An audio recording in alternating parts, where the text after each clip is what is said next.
Muy, pero que muy buenas tardes y bienvenidos a vuestra casa. Bienvenidos a la jornada 4 de la Liga eSports en este partidazo que tenemos hoy por delante, este Mallorca Leganés. Un partido con, bueno, sabor, medio sabor a Europa, porque el Mallorca ahora mismo es octavo en Liga, en posiciones europeas, por ser más exactos en posiciones de la Conference League, y nos la jugamos hoy estos 3 puntos vitales importantes ante el Leganés, que está en posiciones de descenso, un equipo que va a venir aquí a jugarse la vida.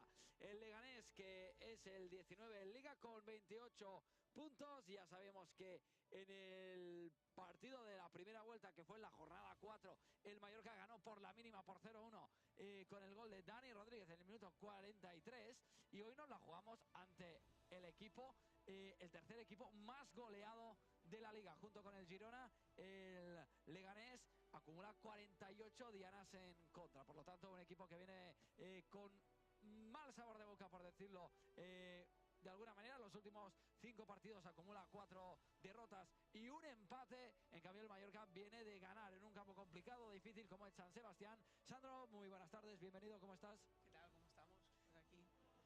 Partido complicado, partido difícil, porque a priori por los datos, ¿no?, que nos enseña el fútbol, parece que puede ser un partido entre comillas fácil ante un rival asequible, ya que no viene a lo mejor con la mejor manera, pero son de esos rivales que se juegan la vida, que están a un paso de salir del descenso, y eso tenemos que ir con mucho cuidado. Claro, es que a priori puede parecer un partido fácil por el simple hecho de que el equipo está en descenso, en este caso el Leganés está penúltimo.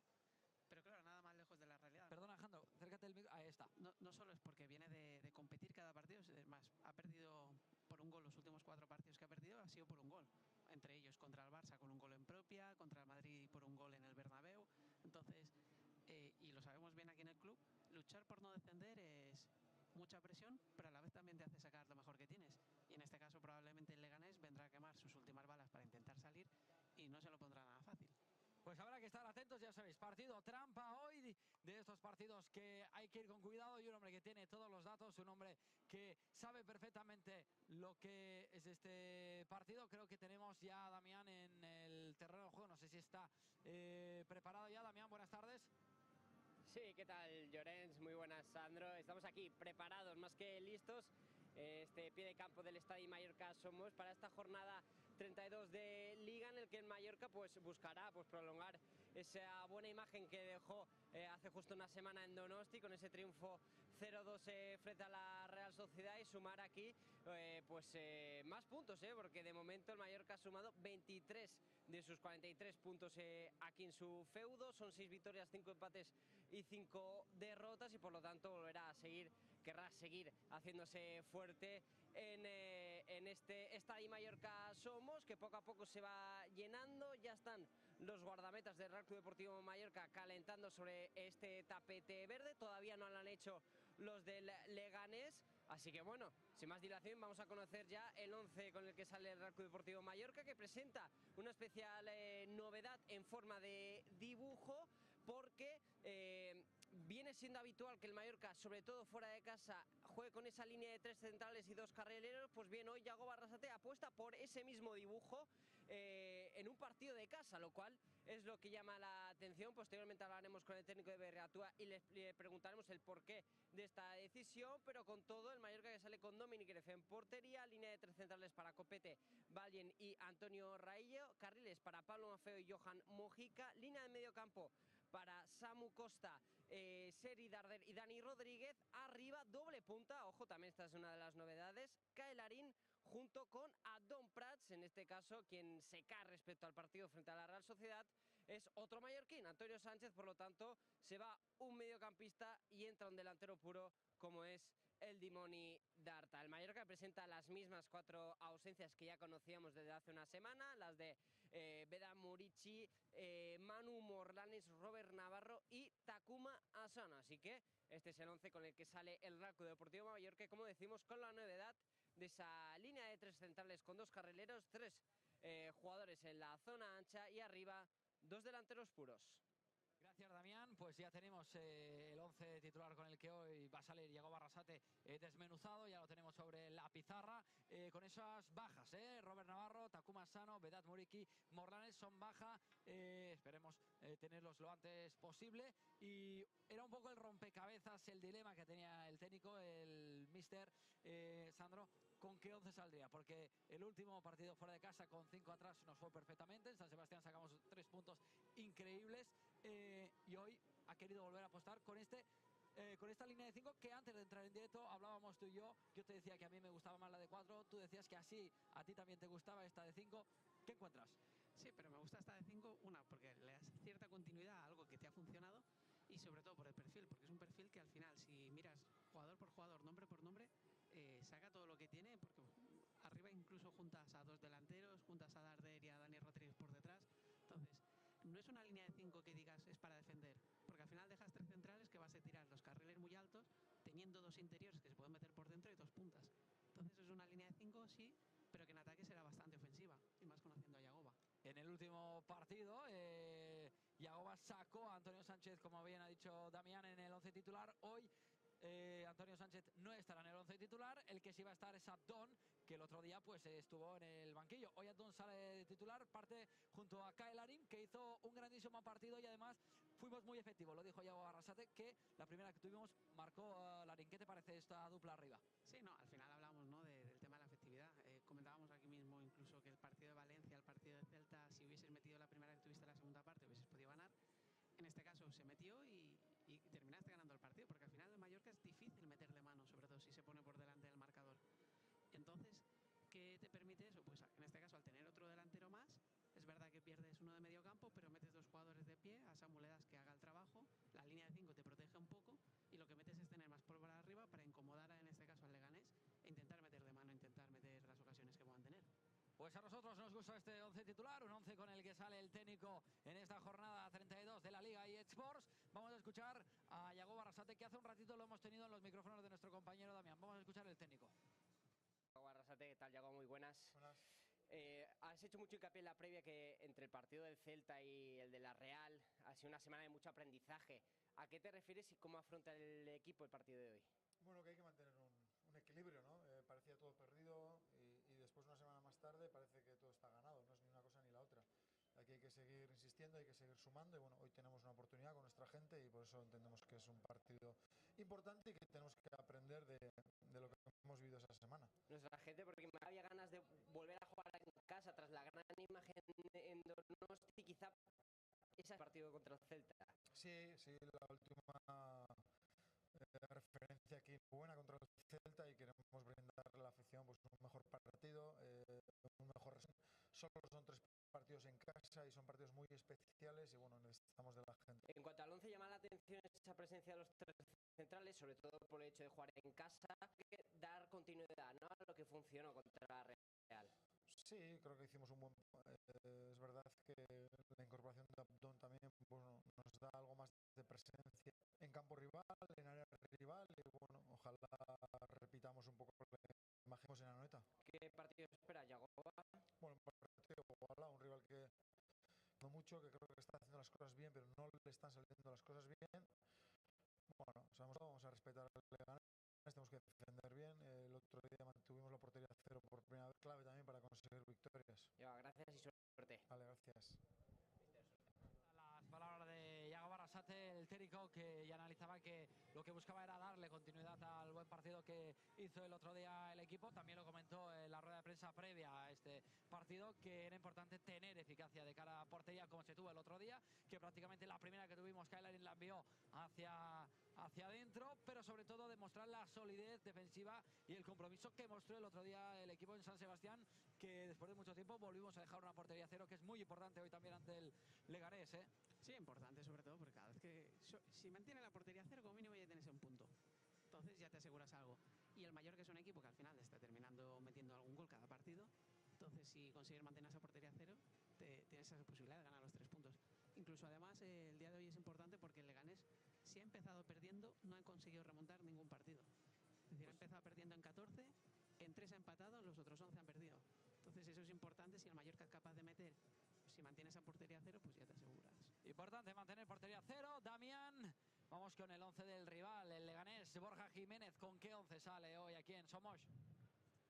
Sí, con un 11 también muy reconocible, pero con la ausencia, que ya se sabía porque no ha viajado por sanción, de Raba, que es el máximo goleador de este Leganés con 7 dianas, 8 dianas, 7 de ellas en Liga, y que venía en racha, porque había marcado en 6 de sus últimos 8 partidos y que vio la amarilla en el último partido del Leganés frente al Fútbol Club Barcelona, esa derrota 0-1, y que consecuentemente hoy será baja para el conjunto de Borja Jiménez, que sale con el siguiente 11. Dimitrovic, que estará en portería, a priori línea de 4, así nos lo ha presentado la Liga, con Jorge Sáenz y Sergio González como pareja de centrales. No está Matija Anastasi, que también no ha podido viajar aquí a la isla. Él es central del Real Club Deportivo Mallorca por lesión. En los costados estarán Javi Hernández y Rosier.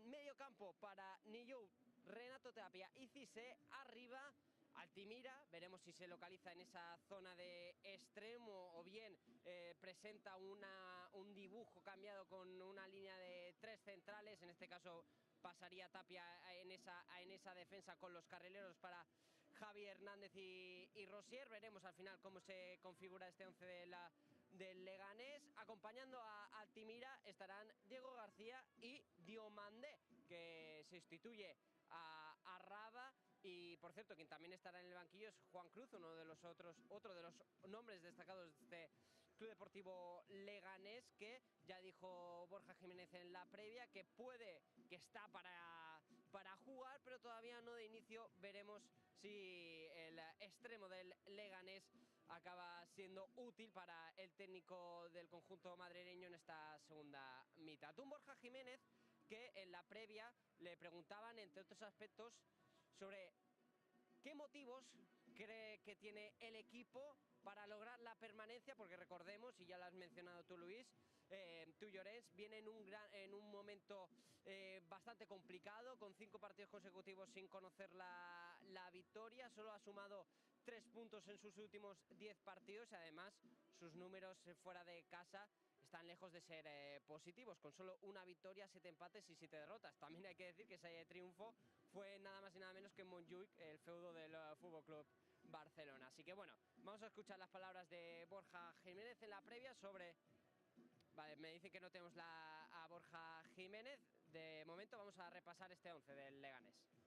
Gracias, Damián. 11 del Leganés, que ahora en un rato, como tú bien has dicho, vamos a escuchar las palabras de Borja Jiménez, pero antes, Sandro, 11 titular, que ya hemos dicho, a priori son de esos partidos que tal vez a los rivales no les gusta jugar ante estos equipos, porque sí, es verdad que vienen con una mala dinámica, vienen con 4 derrotas, de los últimos 5 partidos, 4 partidos perdidos y un empate, pero es que claro, es que yo ahora estaba mirando la clasificación y el Leganés está prácticamente a un partido, hoy ganando, sale del descenso, porque tiene a tiro al Deportivo Alavés, tiene también cerquita al Girona. O sea, se juegan la vida y sabemos nosotros, como bien tú has dicho, nosotros que somos un equipo que modesto, que cada año pues tenemos que apurar hasta el final para poder sellar la permanencia, sabemos que estos partidos son cruciales para salir del descenso. Sí, son partidos que al final te juegas muchísimo, entonces sales con un plus de motivación, sabiendo que además si ganas puedes tener posibilidades de salir. Entonces al final esa dinámica sí está ahí, pero tú sigues compitiendo, sigues luchando por ello y no te lo van a poner nada fácil. Sobre todo porque vienen de competir contra equipos grandes, vienen de competir contra Madrid, contra Barça. Y lo veíamos la semana pasada, Valencia no había ganado nunca fuera de casa hace 2 semanas y ganó en el Bernabéu y el Madrid está jugando a la Liga. Entonces es un ejemplo de la competitividad que tiene la Liga. Y además, ahora que hablas del Bernabéu, ¿no? Pero el Alavés, el Leganés, perdón, equipo que llegó a marcar 2 goles en el Santiago Bernabéu, que el Madrid ganó por 3-2 por 1 gol de diferencia. Y para no irnos muy lejos, en el último partido ante el Barcelona, el Barça gana con un gol en propia puerta del Lega. O sea, es un rival que a todos sus rivales les ha competido hasta el final. Y no solo eso, es que directamente en el Bernabéu se pone por delante y puede ganar el partido. Incluso si vas a méritos propios podría merecerlo. Y lo mismo pasó contra el Barça hace una semana en Leganés. Entonces eso te dice un poco el ejemplo, ¿no? de esa competir hasta el final, que al final tienes que estar más acertado, menos acertado, y si estás donde estás también es por méritos durante toda la temporada por lo que has ido haciendo. una cosa no quita la otra. Pero a un partido jugándote mucho, siempre tienes esa posibilidad de intentar buscar esa redención. Esperemos por los bienes del Mallorca que no lo consigan. El hombre que es baja, como bien ha dicho Damián, uno de sus hombres importantísimos, desde Dani Raba, con 7 goles es el máximo anotador del equipo. Le sigue Juan Cruz, que le sigue con 4 dianas. Y para poner el foco en otro jugador más, es el máximo asistente, Óscar Rodríguez, con 4 asistencias. ¿Qué tal es que hoy Dani Raba no esté en el 11 titular? Es bueno para nosotros, porque es muy bueno. Para empezar, es un jugador que empezó no jugando mucho, en los primeros partidos no jugaba. Creo que jugó 4 partidos de los primeros 10 o 11, pero luego es verdad que ahora los últimos 14 había jugado 13 y ha jugado prácticamente todo, y está siendo diferencial. Es más, el Leganés es un equipo que no mete muchos goles y los está metiendo Dani, y además tiene a Óscar, incluso Dani participando desde atrás, sin ser un delantero puro, está aportando muchísimo. Jugador que le comentaron a Yagoba, ¿no?, sobre la rueda de prensa previa, y era un jugador que, bueno, Dani Raba, que había participado en estas últimas jornadas, es un jugador que influye mucho en el juego del Leganés. Y como hemos comentado, el Leganés de este equipo, el conjunto de Borja Jiménez, que, bueno, es desde el mes de marzo hasta día de hoy, todos los partidos los ha perdido con solo un gol de diferencia, y además compitiendo a todos sus rivales. Es importante hoy saber que es un partido de esos trampas, por lo tanto hay que estar atentos. Sabemos que nosotros también, si queremos seguir en esa lucha por ese sueño que es Europa, que ahora mismo se ha ampliado una zona más de hasta el octavo, va a Europa. Ahora ya sabíamos que lo que iba a pasar, ¿no?, que podía pasar, pero hasta esta semana que se ha confirmado seguro que el octavo va a ir a Europa. Ahora mismo el Mallorca, que es octavo y está en posiciones de Conference League. Damián, te pregunto, porque quiero también saber tu valoración.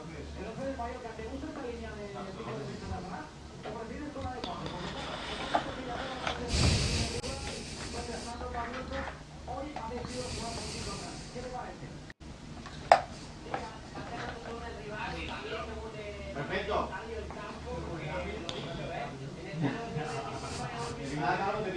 Prácticamente la totalidad de los partidos de casa que hemos jugado con línea de 3 defensores y 2 carrileros. En casa lo hemos jugado todo con línea de 4 defensas. Entonces, bueno, es curioso, por eso le habíamos preguntado anteriormente a Yagoba. A mí me gusta, sobre todo por el hecho de que, bueno, imagino que el estudio del rival, como ha dicho Sandro, pues habrá podido influir a la hora de presentar este sistema, pero yo creo también, viendo lo que funcionó en Donosti, pues Yagoba Arrasate, pues mezclando esos dos factores, pues habrá decidido por este sistema. A mí me gusta, y hay que ver, porque también lo comentaba Sandro, da la sensación de que jugar con esa línea de 3 centrales con 2 carrileros a priori puede parecer un dibujo, una propuesta más defensiva, pero todo depende después cómo afronte el Mallorca este partido a través del sistema con el que jugará, ¿no? Por lo tanto, a mí me genera curiosidad en un contexto y en un partido donde el Mallorca se presupone que va a llevar la iniciativa, ver cómo se conforma esa línea de 5 centrales, porque de 5 defensas, 3 de ellos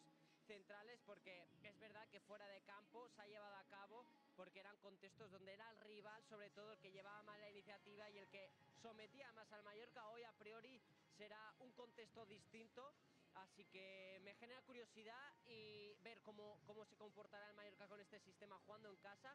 Pero bueno, ya respondiendo a tu pregunta, a mí me parece un 11 muy atractivo y estimulante el que saca Yagoba Arrasate. ¿Cómo es la vida, en la jornada 4, cuando nos enfrentamos en el 31 de agosto al Leganés en su estadio en Butarque? El Leganés iba sexto, habíamos empezado hace nada la liga, ¿no? Llevaba 5 puntos, una victoria, 2 empates y 0 derrotas. En cambio el Mallorca aún no había conseguido ninguna victoria en ese entonces, llevaba 2 empates y 1 derrota, y fue en ese primer partido en Butarque ante el Leganés que conseguimos nuestra primera victoria con el gol, ya hemos comentado, de Dani Rodríguez en el minuto 43. La vida que ha cambiado totalmente y ha dado un giro descomunal. Un Leganés que a priori, los partidos que yo he visto, lo estamos comentando ahora, que los partidos que he visto es un equipo que hace las cosas bien. Lo dijo también Yagoba, que es un equipo que hace a priori las cosas bien, pero al final no termina de tener la suerte. A veces en el fútbol, Sandro, pasa esto, ¿no? Por muy bien que hagas, si no tienes la efectividad o no terminan de salir las cosas, es lo que influye en la hora de los resultados. Claro, al final es un tema de acierto y lo hemos dicho, y el ejemplo mismo es el Mallorca, que ha tenido partidos que no ha ganado, que ha perdido, por ejemplo, las 2 derrotas, teniendo posibilidades de ponerse por delante, que probablemente hubiese ganado, por ejemplo, el caso de Celta, que te ponías 2 derrotas.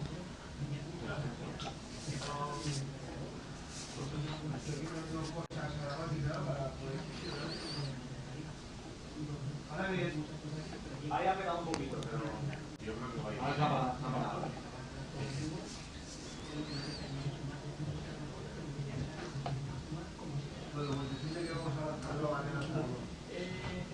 ¿Qué?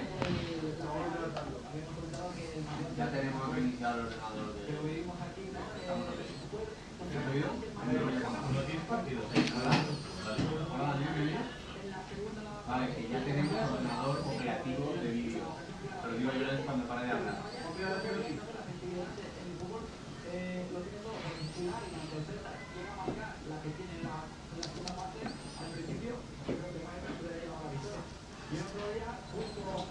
No ponga eso, Joan.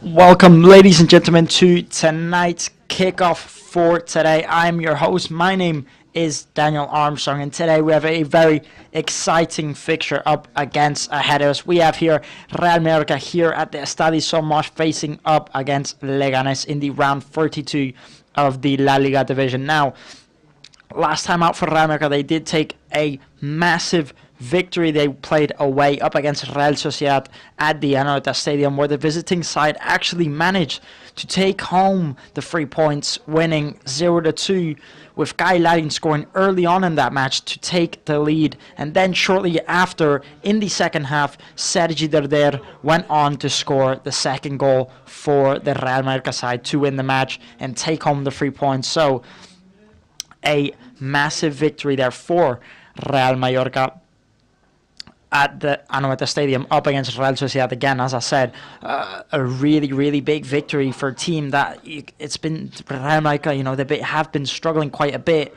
and for them to go out there and beat Real Sociedad at their own ground is quite the accomplishment. And now Leganés are coming here at the Somos Stadium, basically with everything on the line. They are deeply in the relegation zone. They need the 3 points to crawl out of the relegation zone. So a big, big game for Leganés, and also a very big game for Real Mallorca, as 3 points today could mean taking that 7th place spot here today on the table, at least currently, to take that Conference League spot. Of course, it does depend on the result, as Barcelona and Celta Vigo are currently playing right now. Depending on the result, Real Mallorca, if they get the 3 points today, they could be going in 7th place into that European spot. So again, a massive match for both of these sides. But again, as I said, Leganés have everything to lose here, as a win today could make them sit even deeper into that relegation zone. Now, if we are talking recent form from both of these sides, of course, Real Mallorca have won 2 matches out of their last 5 matches. On the other hand, Leganés haven't won a single one out of their last 5. And, Leganés has been a team that's really, really been struggling this season when it comes to form, when it comes to winning matches. They just got promoted from the 2nd division into the 1st division just this season. And they've really, really been struggling to keep the form, to keep getting the points this season, Leganés. So again, Real Mallorca, realistically, when it comes to stats and percentages, they have every single reason to win out here today. But again, Leganés are coming out here with pretty much everything to lose. So it is definitely going to be an interesting match here at the Estadio Somos. Now, if we're talking about the last time out for Leganés, they did face Barcelona at the Estadio Municipal Butarque, where the visiting side did manage to take home the 3 points, winning only 0-1, with the only goal being actually an own goal by the Leganés side in the 48th minute. So only losing 0-1 to Barcelona at their ground. So definitely not a bad result for Leganés, especially facing a team like Barcelona.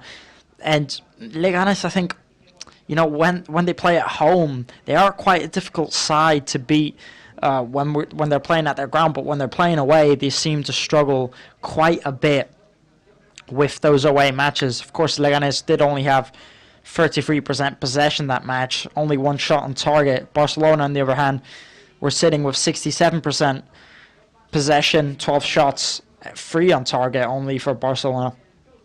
So again, quite a dominant display from Barcelona, but of course they are the leaders, so you wouldn't expect anything else from them.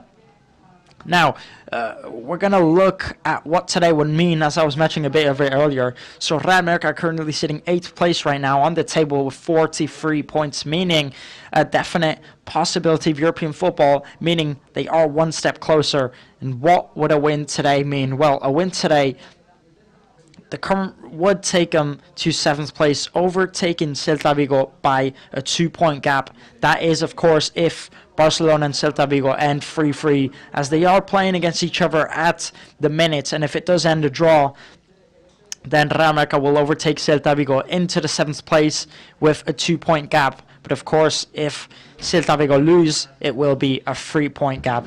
If they win, then they'll both be on that 7th place, both with 46 points. So it would just depend on that result. But either way, a win today for Real Mallorca is massive, especially if they want a chance into any type of European football. So they will definitely need those 3 points out there today.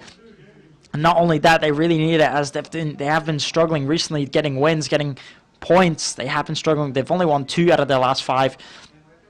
So again, it's been a while since Real Mallorca have really had a good run. They really need to get back into it, and it would be lethal to get back into it right now, right in the end of the season, to fight for that European spot, because it is so close on the table. Everyone's so close to points. They've overtaken Real Sociedad now when they beat them last week. Rayo Vallecano have gone on to drop points today. Celta Vigo looks like they're going to drop points today. So if Real Mallorca can get the win, they'd overtake most of those teams. It would be a massive, massive win for Real Mallorca. And playing here at Estadio Son Moix up against a team like Leganés, who's sitting bottom last on the table, is a must-win for Real Mallorca. It's a must-win. There's 3 points out here today. There's no excuse for Real Mallorca not to get the win. Of course, they have been dealing with quite a lot of injuries. Matter of fact, they have 4, I would say, very important injured players out here today, just like last week out.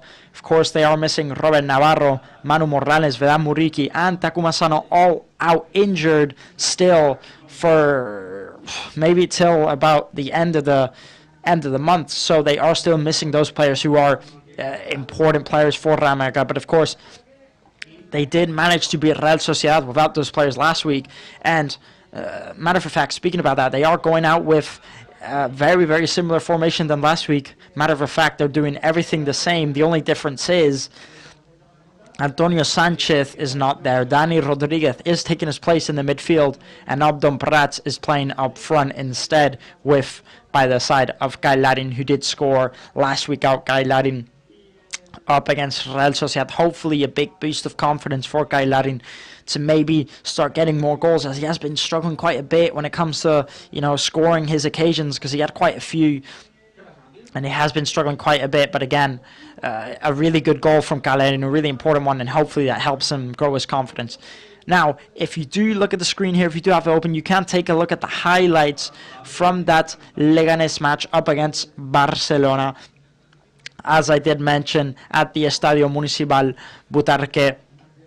And the only goal that Barcelona scored, again, as I mentioned, was an own goal by Leganés, only losing 0-1, so definitely not a bad result for Leganés. And you do have to say fair play to Leganés for getting a decent result up against the group leaders, as not everyone can do that. It is hard. They did have 1 or 2 very good chances, as you can see here on the screen, almost scoring there, almost getting the equalizer late on. But again, beating the team like Barcelona, it's not an easy thing. So you have to say fair play to Leganés, as I definitely didn't play bad. But again, as I did mention, when they play home, Leganés can be quite a dangerous side. But I think it's when they play away that they just look like a completely different team when they play away. And I mean, look at the chance there. They had so many chances to bring it back, but they just couldn't get it. And it definitely could have been a draw there for Leganés, but unfortunately, it couldn't manage to pull it off. So Real Mallorca, they definitely don't have to be, too confident going into this match, as Leganés can be a team that causes problems for certain teams. But again, when it comes to playing away, Leganés just really aren't that. And I think Real Mallorca, when they play at home, they really are a tough team to beat. So I think all the odds point to Real Mallorca hopefully getting the 3 points out here today. At least they should. Now, if we're looking at Leganés, where they're currently sitting, they're actually at 19th place, and they have 28 points to their name, meaning they are second last on the table, meaning they are in the relegation zone. And a win today would actually take them out currently of that relegation zone and go a few more points up. So a win today is a must for Leganés. They have everything to lose out here today, which I think is what makes them most dangerous. They're going to go out with everything they have. And Real Mallorca are going to have to go out with that type of spirit too if they want to get the win out here today. And as I did mention, Real Mallorca, they are doing a similar system than last week, surprisingly playing 5 at the back. I think when they're playing at Son Moix, when they're playing at home against a team like Leganés, I think that they'd be going all out for it. They'd be going for the goals. But again, they're sitting with 5 at the back. They're doing same formation as last week. The only difference is Antonio Sanchez is out and Abdon Prats is in. That is the only difference that Real Mallorca are doing here today. And of course, one massive disadvantage for Leganés is they are missing their main goal scorer, who did pick up a suspension last time out, Dani Rava, who is currently the maximum goal scorer for Leganés this season with 7 goals and 3 assists to his name. He is missing. He is not in the lineup out here tonight. Again, as I mentioned, as he did pick up a suspension last time out, so that's also a massive advantage for Real Mallorca. And Kyle Larin scoring last time out, so he's something that Leganés are going to have to watch out, as he will be on a bit of a confidence, and hopefully he can go out to get more goals out here today. He's currently got 6 goals to his name. The maximum goal scorer for Real Mallorca this season is, of course, Vedat Muriqi with 7 goals, but Kyle Larin just 1 goal behind him, and I hope that Kyle Larin can really grow in confidence as a player and go for more goals and go for more runs. He is capable of doing these sort of things. I think he lacks always a bit of confidence, but hopefully this really helps him, as I think every Real Mallorca fan, every Real Mallorca player wants to see him succeed. And one thing we also have to talk about is that man right there, Dominic Greif, with a massive match last time out up against Real Sociedad, made some very, very important saves. And what a keeper Dominic Greif has been this season. He's just made some absolutely astonishing saves. And of course, he did keep a clean sheet up against Real Sociedad. He's been very, very impressive this season, Dominic Greif, and hopefully he can keep it up out here tonight up against Leganés at the Son Moix Stadium. But again, as I mentioned, a win for Real Mallorca means European football, and the win for Leganés means crawling out the relegation zone. So for both of these teams, it's heavily important to get a win out there tonight. Now, if we want to talk about the last time these two sides did face each other, was all the way back out in August, at the beginning of the season, at the Estadio Municipal Butarque, where the visiting side Real Mallorca did take home the 3 points, winning 0-1 with Dani Rodriguez scoring the only goal in that match in the 43rd minute. So, again, not a big win for Real Mallorca. As I did mention, they're not an easy side to beat when you're playing at their ground. As you know, Real Mallorca at the beginning of the season, they were one of the best teams there was in LaLiga. They were absolutely on fire, and they only managed to win 0-1 at the Estadio Municipal Butarque at the Leganés Stadium. So, again, Leganés, when it comes to playing at their ground, not easy, as I did mention, as Barcelona saw, as Real Mallorca saw. But again, today they're not playing at home, they're playing away, so they're just going to have to try their best playing at the Son Moix Stadium. Now, if you want to talk about when is the last time that Leganés came here at the Estadio Somos to play against Real Mallorca? That was all the way back in 2021. So that was 4 years ago before Leganés have last played here, so they've not been here in quite a while. And that, of course, that match was back in the second division of Spain, where Antonio Reyes scored the winner in that match to secure the 3 points for his team, winning 1-0. So that was the last time that Leganés came here, all the way back in 2021 in the second division. Now we're going to take a listen to the words of Guy Ladin and his time here at Real Mallorca.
So those were the words there from Guy Larin, a man who's obviously, been dealing with a bit of a tough season. Not too bad. He has had, again, as he said, his ups and downs, but again, very happy to be at Real Mallorca. Very happy, very blessed to be here. And a player that I think every single Real Mallorca fan is, a big fan of. Guy Larin, a player who had an amazing season in the second division, who Real Mallorca signed for 9 million just about 2 seasons ago. But again, a player that I do like to see when he does well out there, a player that I think he does love the club, he does have passion for it, so hopefully he can help deliver for the club out here tonight. So again, a massive shout out there to Guy Larin.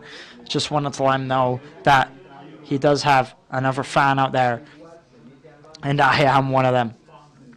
So, again, hopefully he can help push the team forward on out here today in this matchup. Now, we're just about 12, 13 minutes away from kickoff, so do not go anywhere because we'll be getting started very, very soon in this matchup again.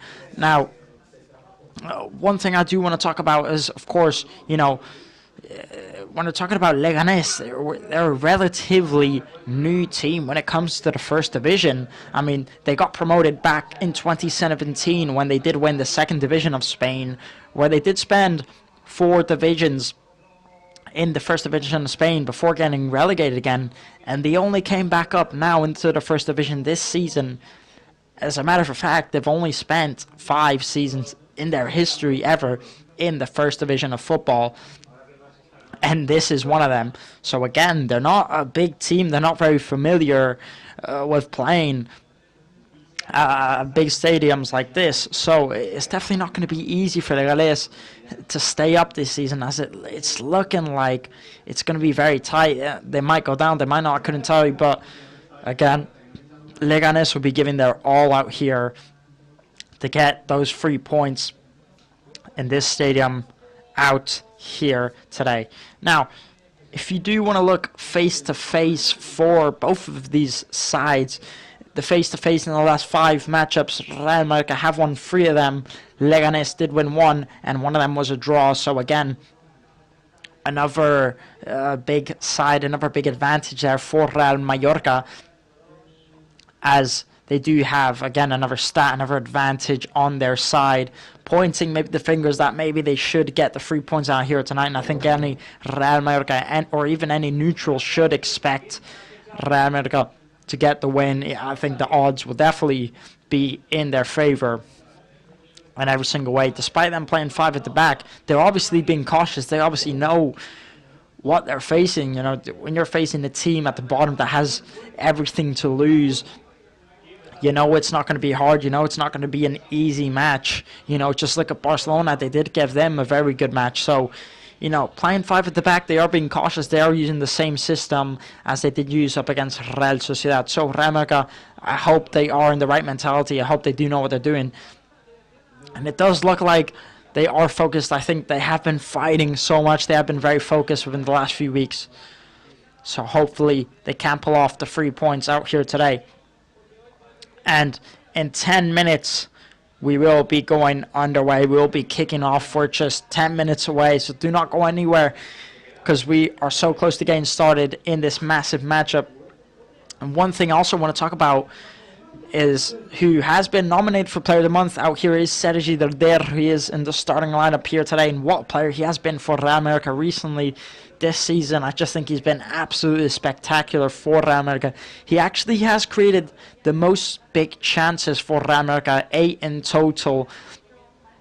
And what a player he's been. What a match he had against Real Sociedad. And he's just going to be so dangerous out here today. He's just so good at getting those balls and putting the crosses into the second post, or even taking the chances himself.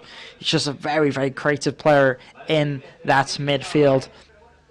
And not only him, of course, we also have Dani Rodriguez in midfield, who, an impressive amount of numbers for him this season. He's got 7 assists to his name and 4 goals to his name. So also has been a very, very key player for Real Mallorca. He's actually placed 7th for assists in the LaLiga division, beside along Vinicius Jr., who's also got 7 assists. So a very, very big player there for Real Mallorca. And of course, as I did mention, Dani Raba suspended out here, the Leganés player, the Leganés maximum goal scorer for them. So, you know, Real Mallorca definitely have every single reason to go out here and get those 3 points out there today. Now, if we are looking a bit, you know, at recent form, what's been going on with both of these sides, both of these teams have scored 6 goals in the last 5 matches. That is, yes, both of these sides, 6 goals in the last 5 matches. So both teams have been struggling maybe a little bit to get, it's not bad, 6 goals in 5 matches, but I feel like Real Mallorca would definitely need a bit more than that. They definitely need to be scoring more goals if they want, you know, if they want to be a team in a European division spot. Of course, they are more of a defensive side, Real Mallorca, but again, they definitely need to get better on the offensive side. Of course, they have been dealing with quite a lot of injuries. Now, if you do look at the screen here, we actually have the highlights for the last time out for Real Mallorca up against Real Sociedad at the Anoeta Stadium. And again, as I did mention, a very, very big game. No, sorry, that is actually not the highlights for that match. I just realized I did think it was. It looks like it was the last time Real Mallorca did face up against Leganés at their stadium, at the Estadio Municipal Butarque.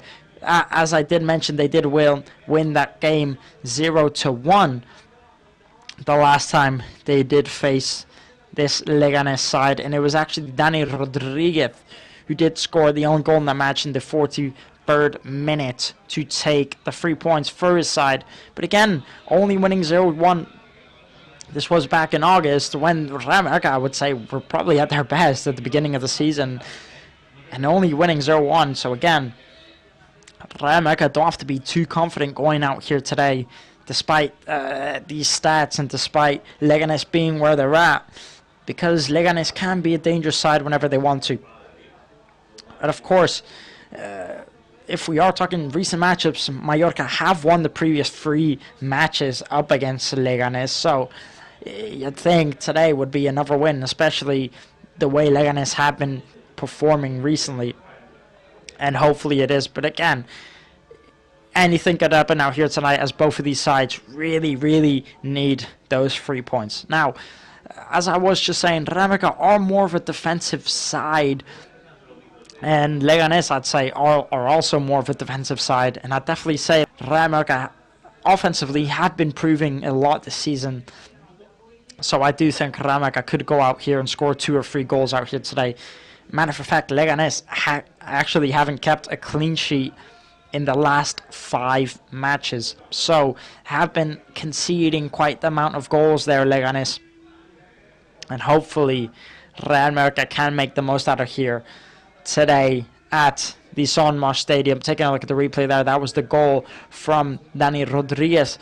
Actually the only goal in the match to take home those 3 points, take them back to the Real Mallorca Stadium, Son Moix. Now, again, we're just 5 minutes away from kickoff here. We'll have the players walking out the tunnel very, very soon. So do not go anywhere if you do want to see that match. And again, I definitely think Real Mallorca stand a high chance of winning out here today. But again, Leganés, when they do want to, they can be, you know, a bit of a complicated side. Now, taking a look here at the locker rooms from both of these sides, I could take a look. There is Vedran Muriqi there in the locker room with the team there to show his support. And Vedran Muriqi, what a season he has been having with Real Mallorca. What a player he has been for them.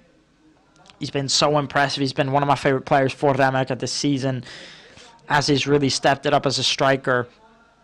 And it's a shame he picked up the injury, because he was doing so well. And it's such a shame we can't see more from him. And he has gone out injured. But hopefully Vedran Muriqi will be back in the lineup as soon as possible. Now, we will be kicking off in just a few minutes now.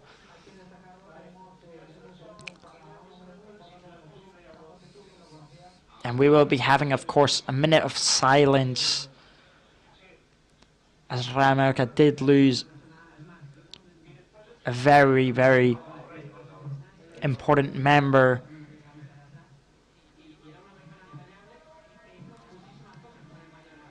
A very important member for Real Mallorca who left quite the impact on this club. Not just another person, not just another worker, but family, a community, all as one. So they will be taking a minute of silence for that. And as we can see here, the stadium starting to fill up here at the Estadio Son Moix. The players lining up in the tunnel now here, getting ready to head out. Real Mallorca in the red and black, and Leganés in the blue and white. They will be heading out here now. Again, Dani Raba missing here for Leganés.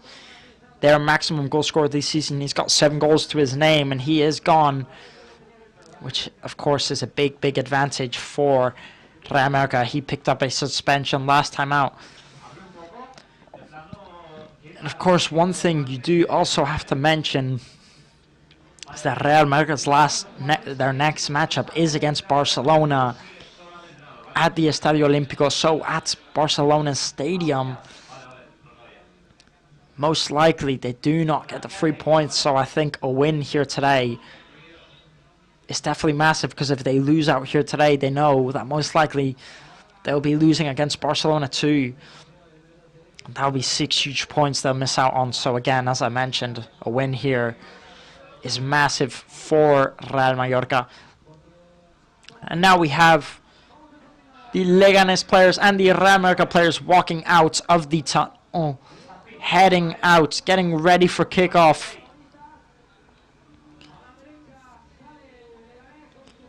On the right-hand side, there's Leganés with the blue and white, and on the left-hand side is Real Mallorca with the red and black.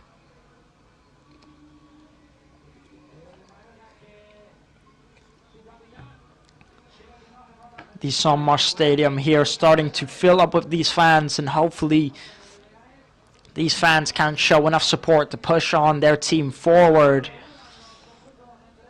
Jacob Arrasate and the Leganés manager saying hi to each other now.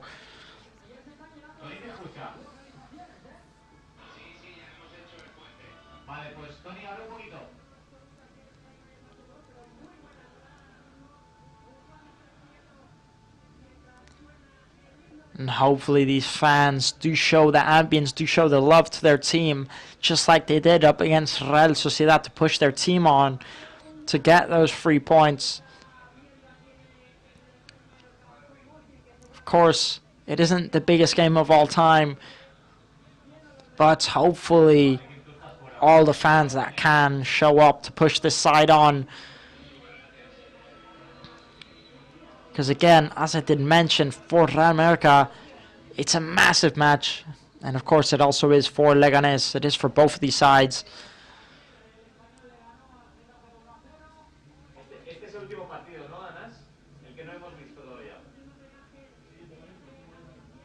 And of course, if Leganés do get the 3 points, they will currently crawl out of that relegation zone.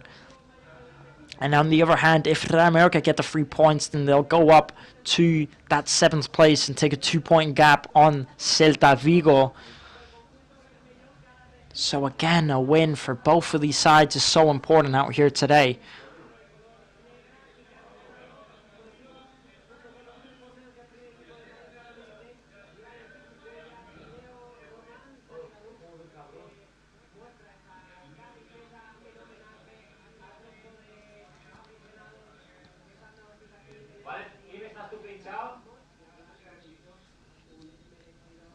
Now we will have, of course, the minute of silence to pay our respects.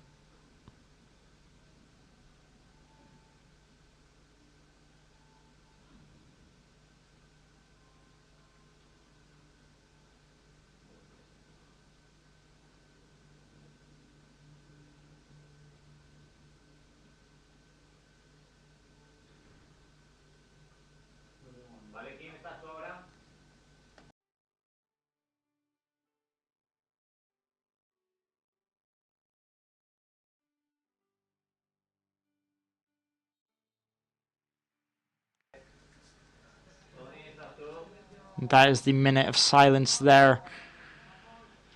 Here at the Sunmarsh Stadium. All the fans respectfully clapping and showing their respect. We do have to enjoy life while we have it, as it can be so short.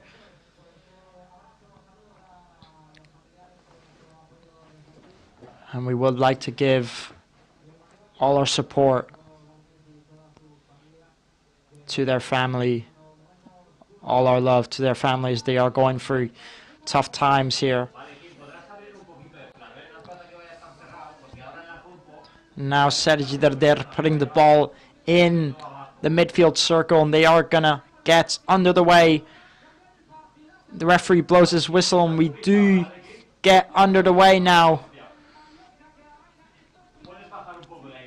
And now the kickoff has started. The matchup has started here at the Sunmarsh Stadium. And now we do go under the way. First few seconds here at the Sunmarsh Stadium.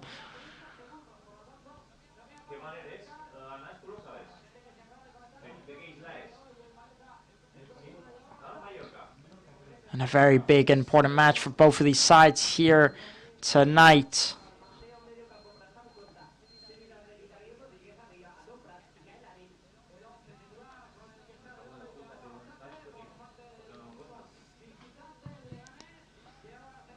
Of course, Barcelona did beat Celta Vigo here, which means if Real Mallorca get the win out here today, then they would take a 3-point gap over Celta Vigo and take in that 7th place spot.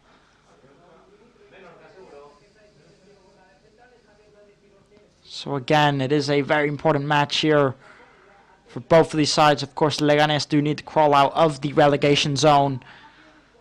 And 3 points here today would take them out of the relegation zone. So hopefully Real Mallorca can get the 3 points out here today.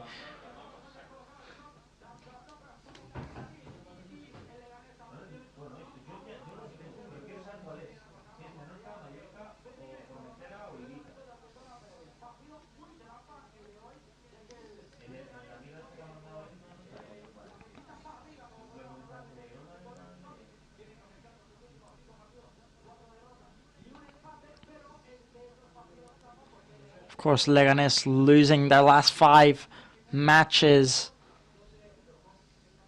Leganés currently in poor form.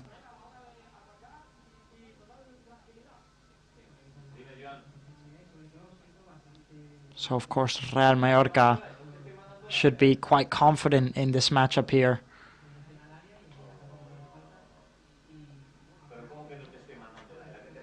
But again, you never know what to expect with Leganés. You never know what to expect with the lower teams.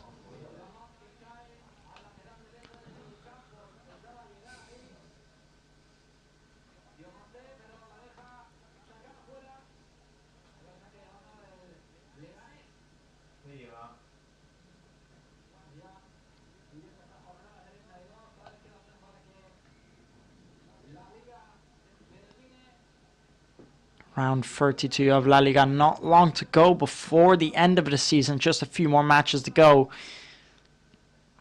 And Real Mallorca so close to maybe getting a European spot, but of course they still have some tough matchups to face.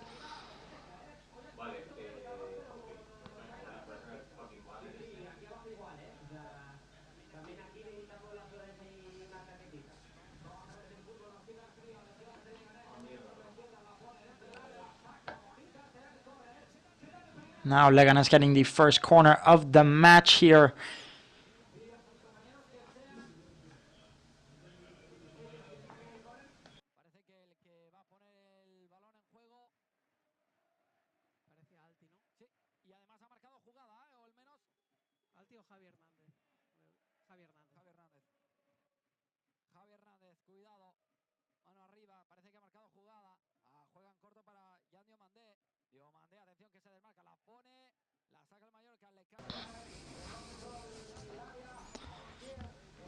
Now, just about first 7 minutes in here in this matchup.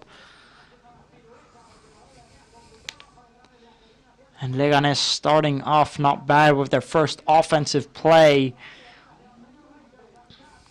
Now Dominic Griff is going to take the goal kick here. The sun slightly hitting that right side of the pitch. When the sun hits, it is warm, but when the sun does go down, it does get a bit chilly here at the Somos Stadium. Now Real Mallorca are going to play from at the back here.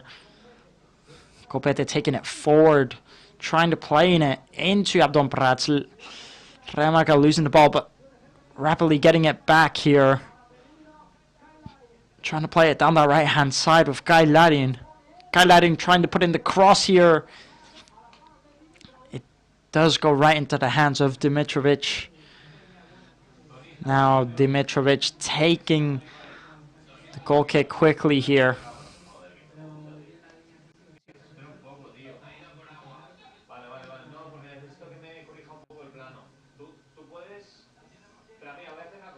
Now Leganés taking the ball up here quickly, not shy of attacking. Trying to put in the cross here, Leganés. Antonio Rayo there to clear it. Trying to put in the cross again. Copete clearing it. Now referee gives the foul. Abdon Prats gets taken down there. Nayor taking down Abdon Prats there. Taking a look at the replay here. Just slips him up. Doesn't look too bad. Abdon Prats back on his feet here now. And of course, Abdon Prats also a name that we've not seen quite often this season. Especially in the starting lineup. He's not quite been at his best this season. But still a very big player for Real Mallorca. He is, of course, the second all-time goal scorer for Real Mallorca's history, which is quite a big stat for this name. For Real Mallorca being the second all-time goal scorer, I believe with 56 goals to his name.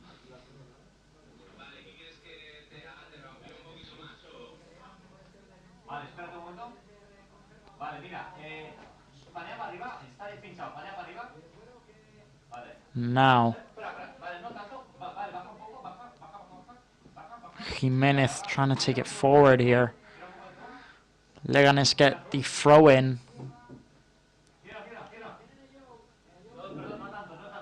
Now they go into Capria.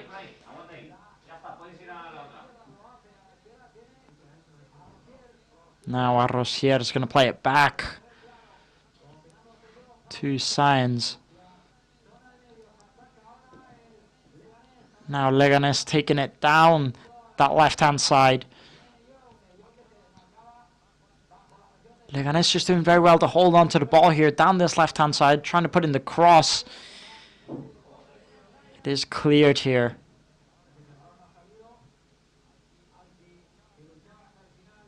Leganés trying to keep the ball in play, but it is going to be a goal kick here for Real Mallorca.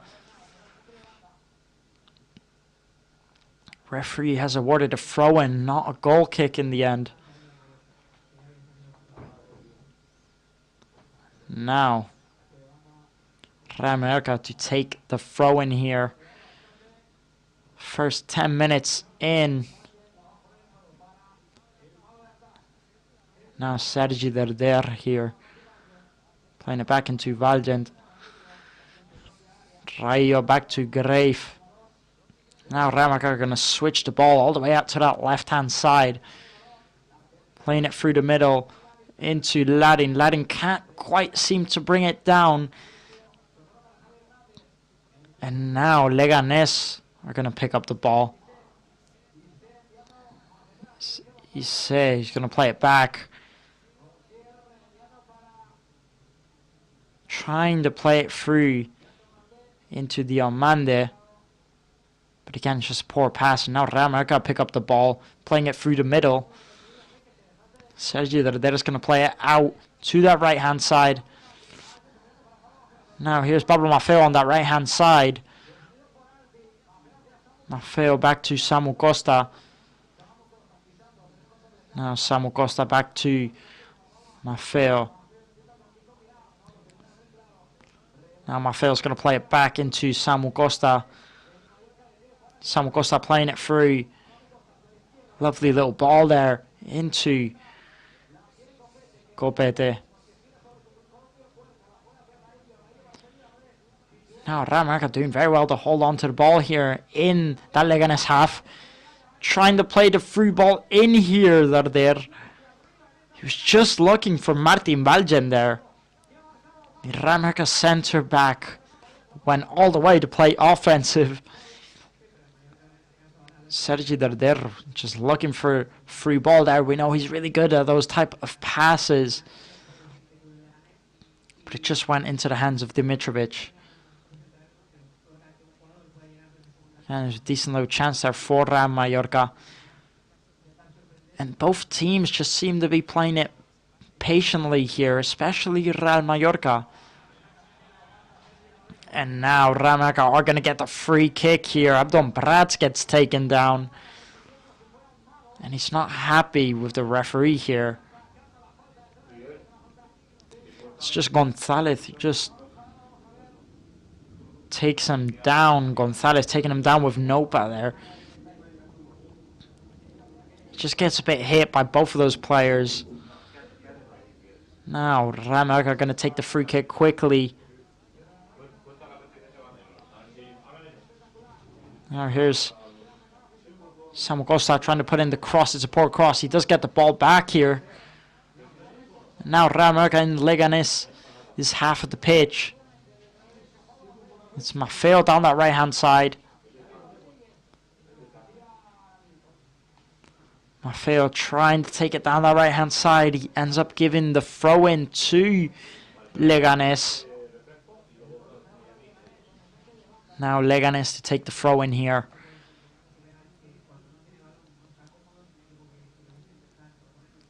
It just looks like Leganés, when they don't seem to have the ball, it just looks like they aren't comfortable on the ball when they do not have it. Of course, when they do have possession of it, they do look decent. They also are the third team, ranked the third team to concede the most goals in the LaLiga division. So they have been struggling quite a bit defensively, especially in the first half of the season. They did get better in the second half. Now they take the throw in. Real Mallorca falls, gets the rebound, but gives the ball away instantly. Now Leganés gets the throw in here.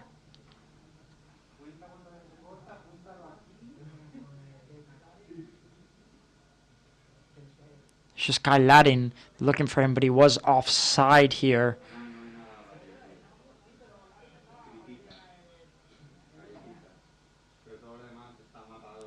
Now Dimitrovic takes the goal kick here for Leganés.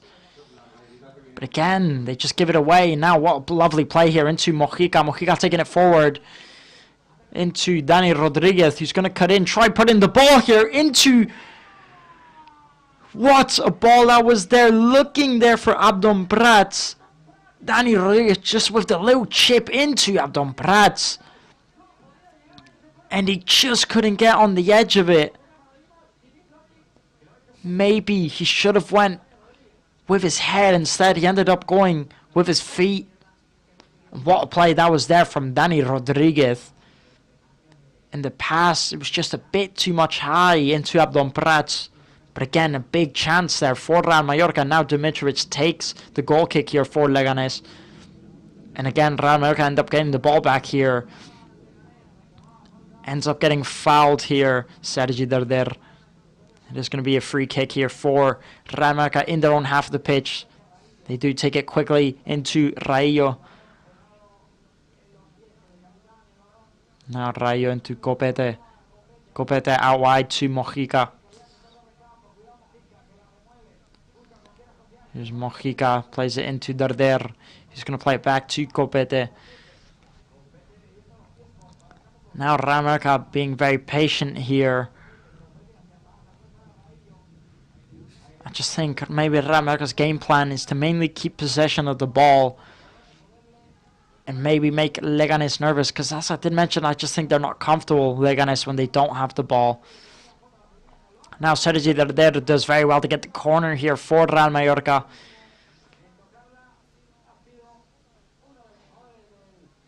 The last player to touch it was a Leganés player.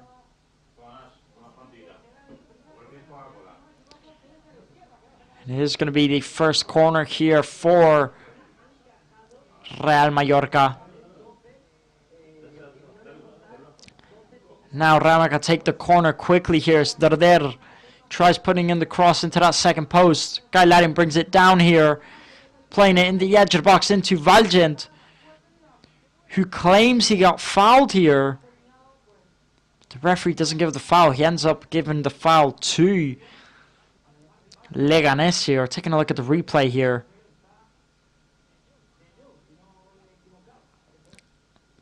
Definitely looks like a foul to me on Martí Valgent, but the referee did not award it. Leganés end up getting the foul instead.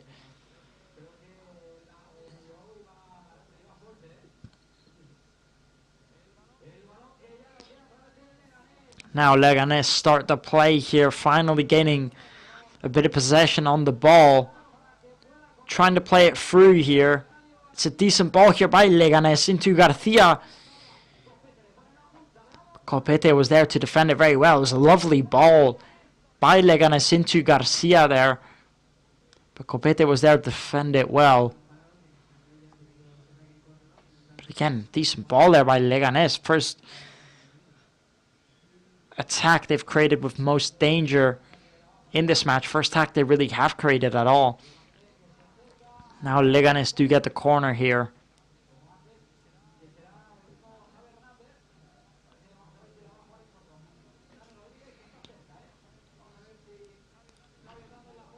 Now Hernandez to take the corner here for Leganés.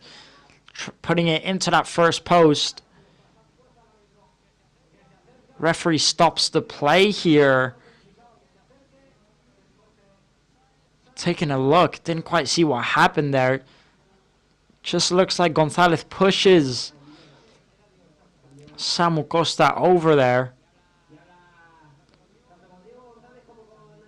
Now the referee repeats the corner and tells both players to stop shoving each other. Now Leganés take the corner, play it in short into the edge of the box. What play this is here from Leganés! But the shot or the pass, not quite sure which one it was, goes absolutely wide. And what a play that was there from Leganés. And I'm not quite sure what his intentions were. I'm not sure if it was a shot or a pass, but either way, it was absolutely terrible. Now Real Mallorca take the goal kick quickly. Martín Valgent losing the ball here, giving it back to Leganés. Now Leganés in Real Mallorca's half of the pitch here. It's Nope who ends up losing the ball. Leganés get it back, trying to put the cross in into that first post. Nobody's there. Diomande was just looking to put in the cross, but he ends up giving it right to Dominic Greif.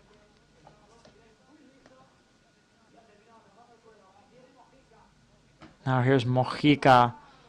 Tries playing it long here.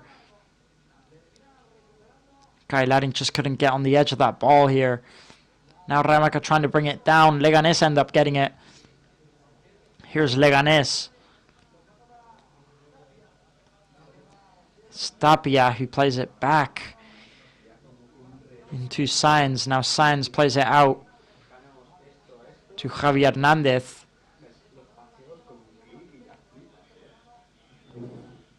Now Leganés maybe holding a bit of the possession here now.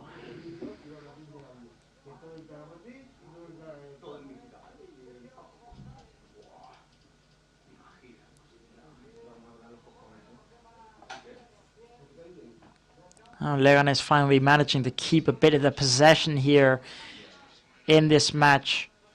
Just approaching now the 20th minute. But again, Real Mallorca looking like the stronger side so far. Leganés, every time they get the ball, they end up losing it quickly.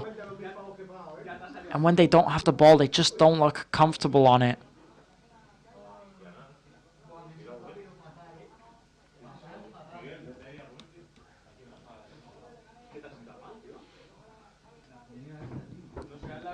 Now Leganés finally getting maybe a bit of possession here. But both of these teams have not really had a big chance yet so far in this match. The biggest chance we probably had was the ball into Abdon Prats. Now Mojica defending very well here against Diomande. Now Mojica playing it into Larin.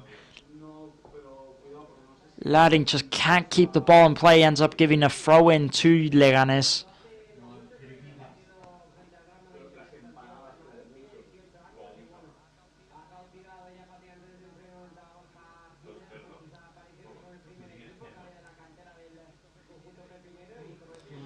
Now Leganés take the throw and playing it all the way back here. And they just give the ball away instantly again, right to those Real Mallorca defenders. It's Mojica holding on to the ball. Ends up getting fouled here. Diomande just taking down Mojica. They're trying to put the pressure on him. Now Real Mallorca decide to play it back.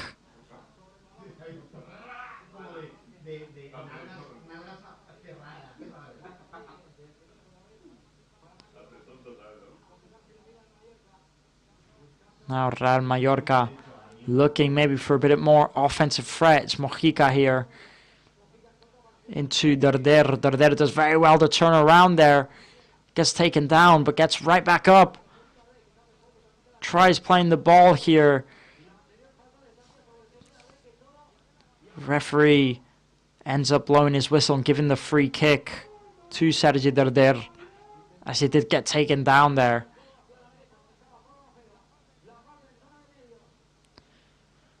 Now, Real Mallorca to take the free kick here.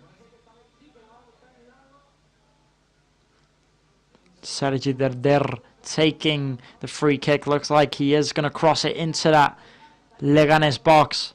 He ends up playing it in short into Dani Rodriguez, who puts the ball into Mojica.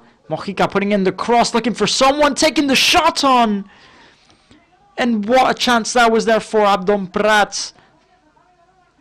And again, it's another big chance here for Real Mallorca. What ball that is there into Mojica. Mojica looking for the cross into Kai Larin. Kai Larin just can't get his head on it. And Abdon Prats can't be missing that sort of chance. Right in front of the goal net, just a few yards out, and he ends up kicking it over. He needs to be scoring those chances here. And what a chance that was there for Real Mallorca. It was just Tapia with the bad clearance there for Leganés. Now here's Mojica. Mojica playing it into Darder. Darder tries playing into Kai Larin, who doesn't quite see the run. And now Leganés get the goal kick here.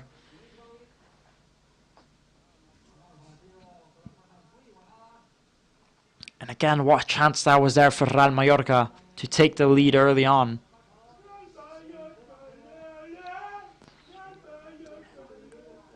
And Abdon Prats cannot be missing those sort of chances.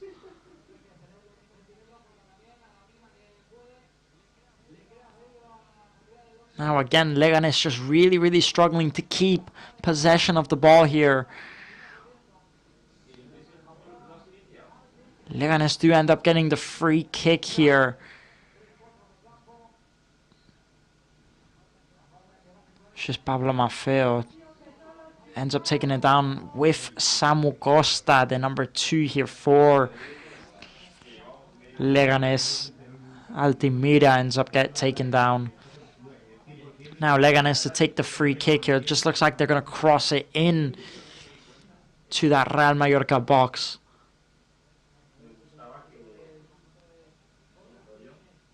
Now the question is, can Leganés make the most of this free kick? Ends up playing it in short, putting in the cross into that second post. Real Mallorca's there to clear it. Diomande ends up getting the rebound. Now Diomande versus Mojica ends up putting in the low cross. It's no good. Real Mallorca trying to break on the counter-attack here. Playing it all the way out to that right-hand side into Maffeo. Maffeo now into Valgent. Back to Maffeo. Now they're going to play it through the middle. Real Mallorca are going to restart the play here, it looks like. Now Martin Valgent on that right-hand side.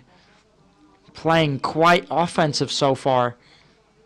Trying to put the cross in into that second post. Goes too wide, but Mojica's there to pick up the rebound. Now Mojica on that left-hand side. He plays it into Copete, who does get the throw in here for Real Mallorca. Diomande there to disturb. Now here's Copete, who plays it back to Dominic Grave.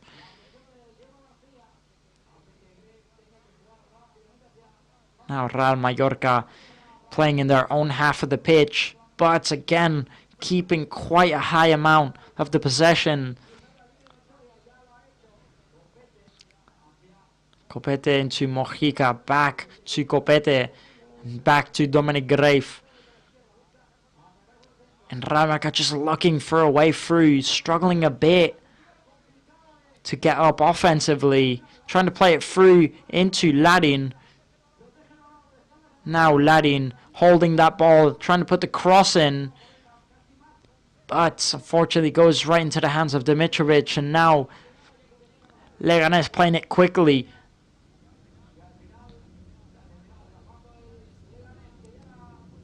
Now Leganés have possession of the ball in their own half of the pitch here.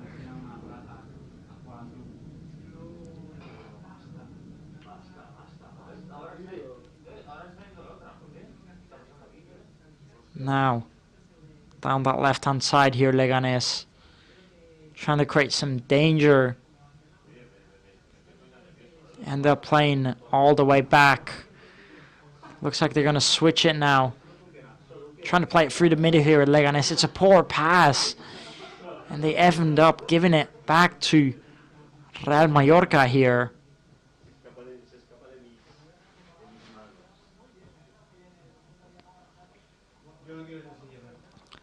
And again, Real Mallorca with most of the possession, as you would expect. Especially as they are playing 5 at the back. Now, Real Mallorca losing the ball here. Trying to play it into Garcia, who ends up getting a touch and bringing it down here in the edge of the box. Plays it out to Diomande. Diomande ends up giving it away. And it could have been a very dangerous chance for Leganés here. And Real Mallorca trying to clear it, but end up giving the throw in to Leganés. And it was good defending there by Copete to stop him from doing anything there. Very good defending there from Copete. Now Leganés take the throw in here. It's trying to put the cross into the second post here, Leganés. Pablo Maffeo stops the ball, stops the corner. It is Diomande who tries putting in the cross here into that second post, but the ball goes too wide. And now Leganés with the throw in here.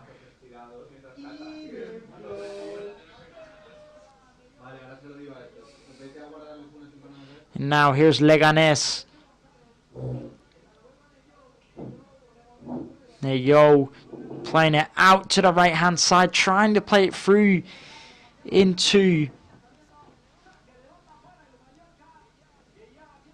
Cisse, but again, just too much power on that pass. And the ball just goes over his head.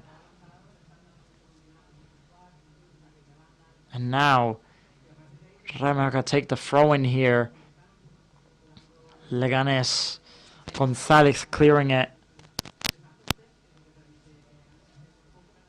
Now Real Mallorca get another throw in here.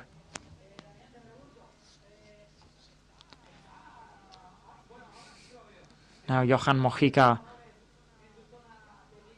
to take the throw in here. Larin bringing it down. Another throw in here for Real Mallorca. Now here's Mojica.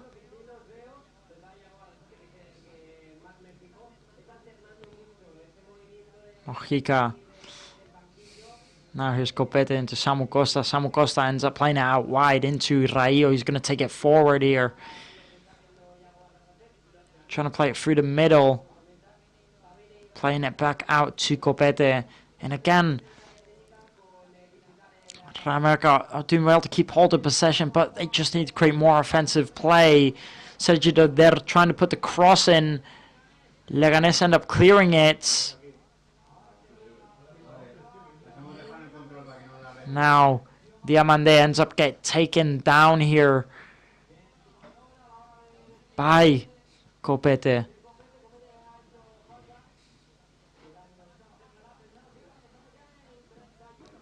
Now 31 minutes in here so far in this match, and I just think it's been a bit quiet for both of the sides. Real Mallorca have had one or two chances, but again, not much created offensively. I think it's been a bit poor maybe from both sides so far. But it's just been quiet, not really poor. I'd say more quiet from both sides. But again, I think Real Mallorca definitely need to put a better shift here in the second half if they want to go for those 3 points.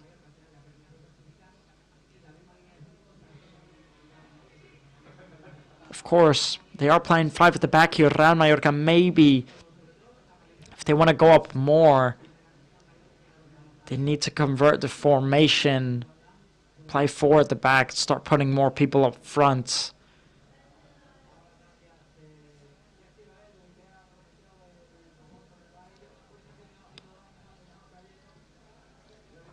But again, it just really has been a quiet match in here so far. Just Antonio Rayo ends up getting a little shove there on Tapia. But it is nothing serious. But if we are talking, about big, clear chances, none of these sides have really had any so far. Now Larin trying to put the pressure on offensively. Dimitrovic picks up the ball here. Takes it quickly.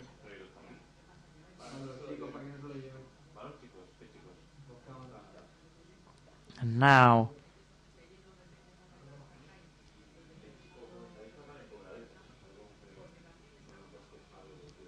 Real Mallorca, can they make anything from it? But again, they're just missing a bit more of creating play chances. And now Real Mallorca here with a very good play. Pablo Maffeo ends up getting taken down. Referee says no foul. Just on the edge of the box here. Mojica playing it into Dani Rodriguez, who just can't hold the ball, but he does get a free kick from it. And it was a lovely play there from Pablo Maffeo there. Dani Rodriguez does end up getting the free kick here for Real Mallorca.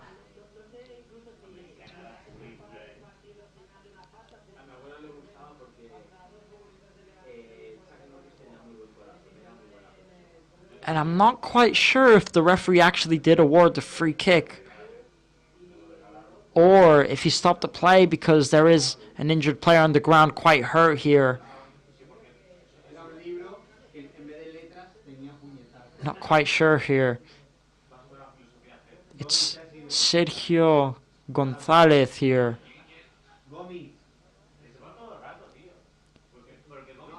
It's Tapia who's on the ground here, quite hurt. Tapia has gotten on his feet though. Hopefully he is okay. Again, I'm not quite sure if the referee stopped the play because if there was a player hurt or if he awarded the free kick. But we will find out shortly.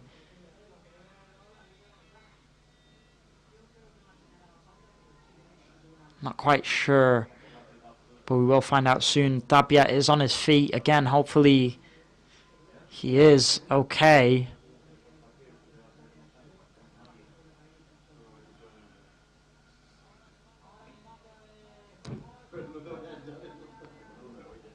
Now Somosh trying to push their team on forward here, singing and chanting.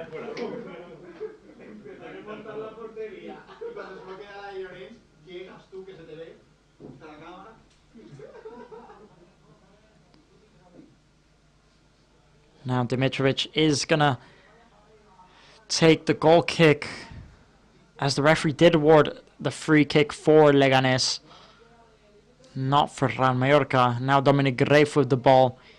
He's going to play it in short. It's Martin Valgent who is taking it forward, as he does like to do. Into Pablo Maffeo. It's a lovely play here.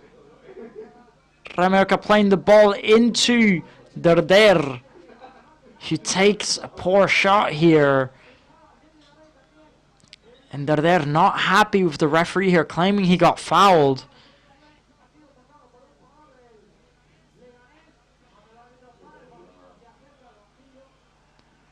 Now the referee has awarded Jacob Arrasate, the Real Mallorca manager, with a yellow card. He has been booked. Jacob Arrasate really not happy with the referee, claiming his players are getting fouled here. And it was a poor shot there from Sergio that he was claiming he did get fouled, but it didn't quite look like a foul to me.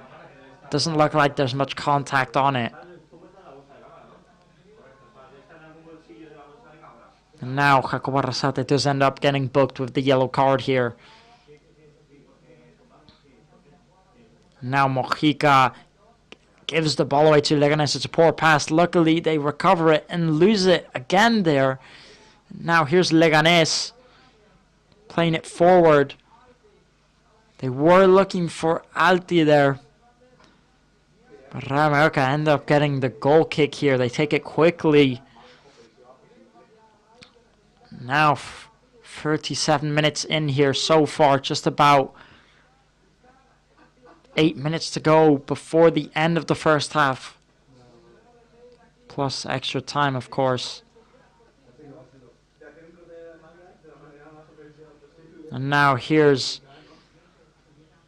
Mojica, who plays it into Derder.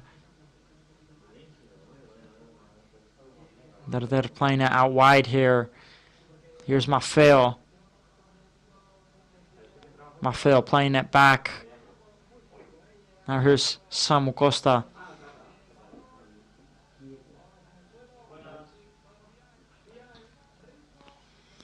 And now Real Mallorca holding possession of the ball here.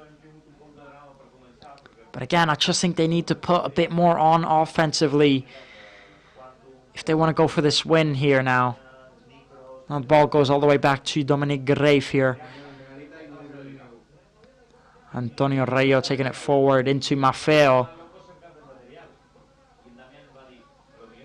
Martin Valgent pushing up forward here for his team. Martin Valgent trying to play it through back here and taking the shot on. And it's a poor shot there from Sergio Derder. Going right over the crossbar there for Real Mallorca. And again, Martin Valgent doing very well to push up forward here for his team. And they just laid the ball off there to Sergio Derder.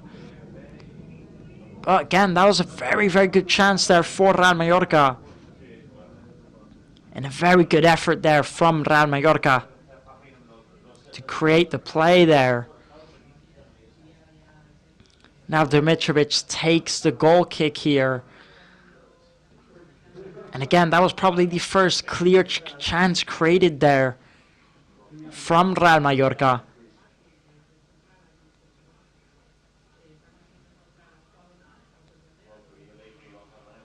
Now Leganés taking the throw in here.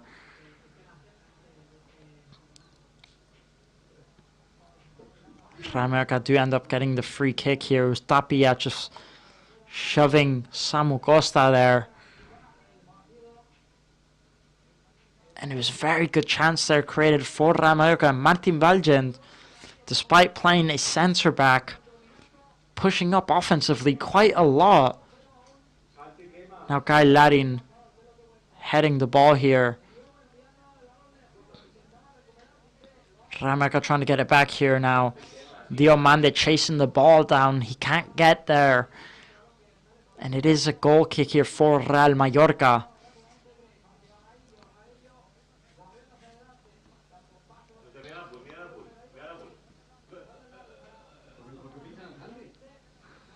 Now Abdon trying to play a lovely ball there into Maffeo. Just can't quite get there.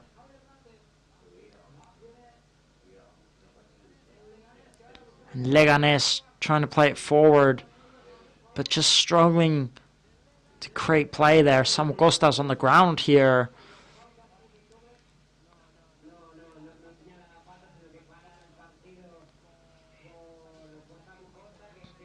He is okay, Samu Costa. He has gone back up here now. And again, I definitely think it did look like a foul to me there by CSEP. The referee did not award it. And I just think Real Mallorca would definitely need to maybe switch up the system going into the second half, because they have had one or two chances, but not much has been created, not much has happened. And of course, Abdon Brat's having a very quiet game, and he did have that one chance. And he does need to make the most of that. We do need a bit more, I think, from him, and also from Guy Larin, who's been very quiet. Now, Real Mallorca down the right-hand side. The ball does go all the way back to Dimitrovic, who plays it long, trying to play it into Garcia. Now, Tapia into Vicen, who's taking it forward down the left-hand side. Putting into the cross into the second post here. Putting in the cross again! And what a save that is there from Dominic Grave.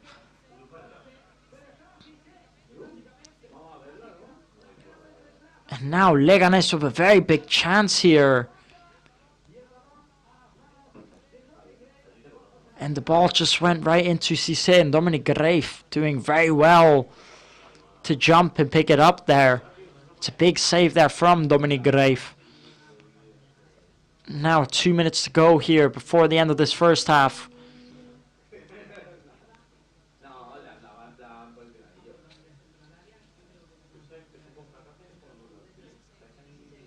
Now Pablo Maffeo does give away the free kick here. Just ends up taking Hernandez down from behind there.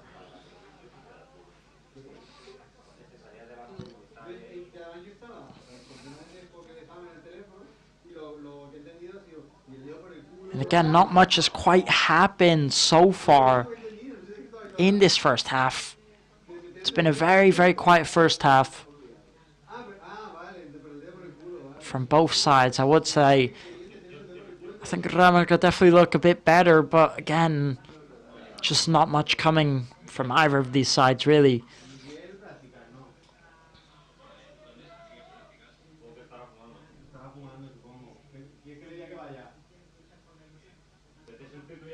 But I definitely think Real Mallorca can't afford a draw here. Now it is going to be a free kick here. Diomande ends up getting the free kick. And Dani Rodriguez ends up getting booked here. And Dani Rodriguez ends up getting the yellow card.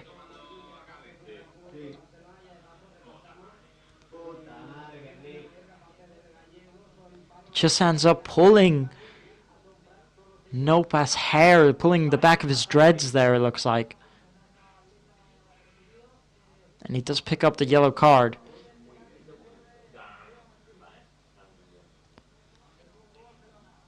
And now Daniel Rodriguez does pick up the yellow card, which does mean he will miss the next match up against Barcelona.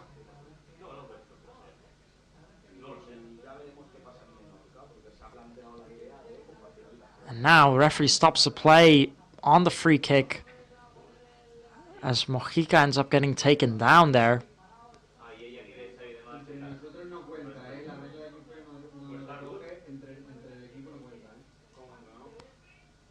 Now,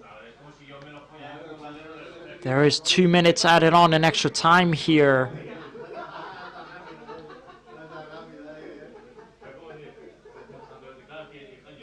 And now Leganés take the free kick here. Samu Costa trying to clear the ball here. He does end up getting fouled here, Samu Costa.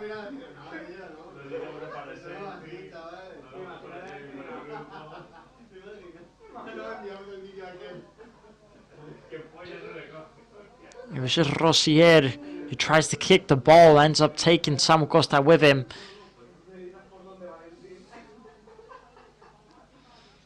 Now Real Mallorca, can they make anything from it before the end of this first half? Trying to play it long here into Abdon Prats. Abdon Prats can't bring it down. Now Leganés with the ball. Real Mallorca getting the ball back very well there in the half field, but again, Leganés end up getting the foul here. Samu Costa who takes Nopa down there.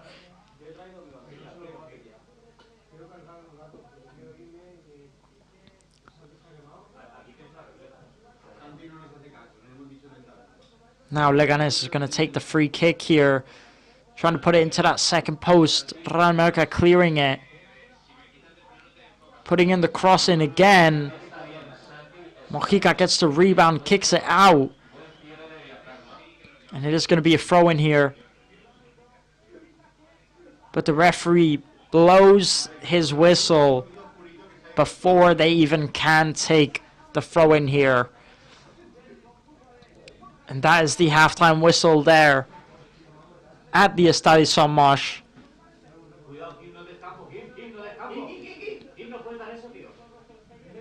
And again, quite a quiet first half here from both of these sides. Really, I definitely think Real Mallorca need to step it up going into the second half.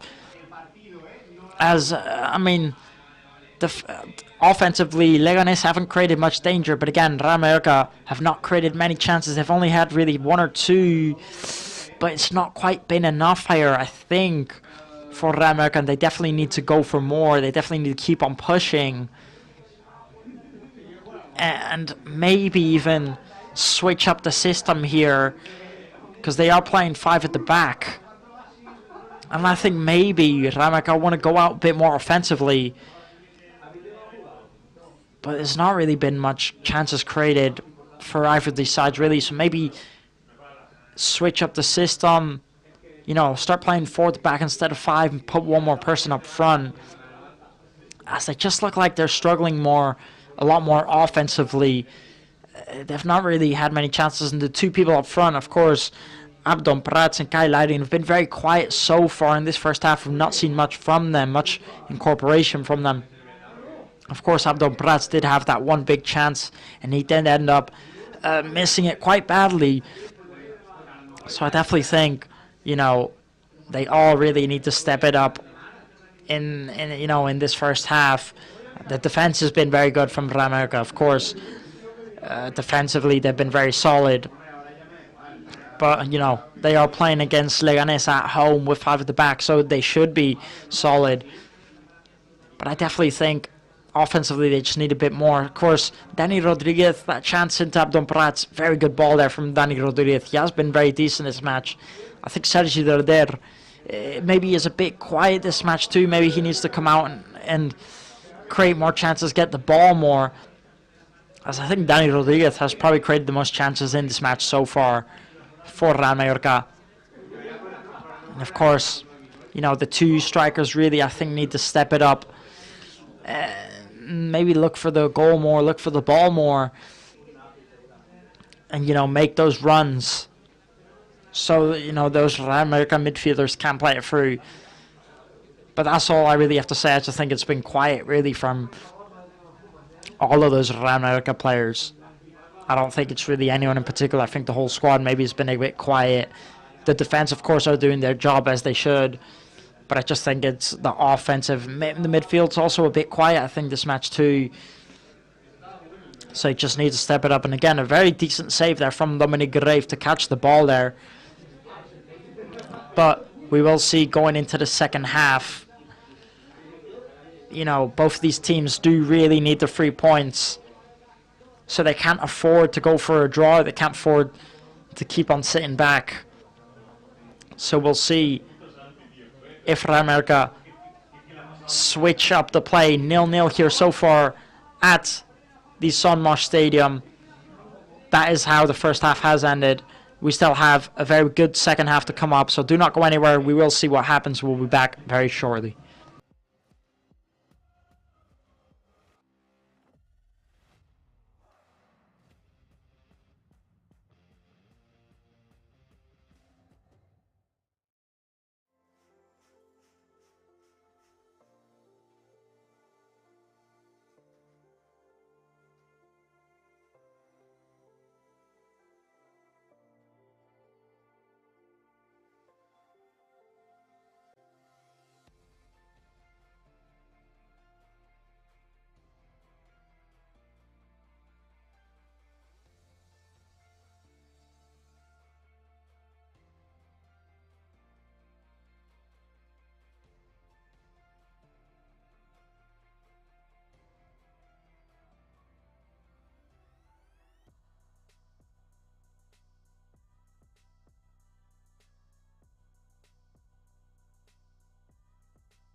we are back after that quick halftime break, but now we are back underway to go for the second half here.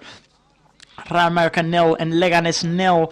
Both of these teams haven't currently scored yet, but we have had a quick halftime break. That's actually one of the quickest ones I've had.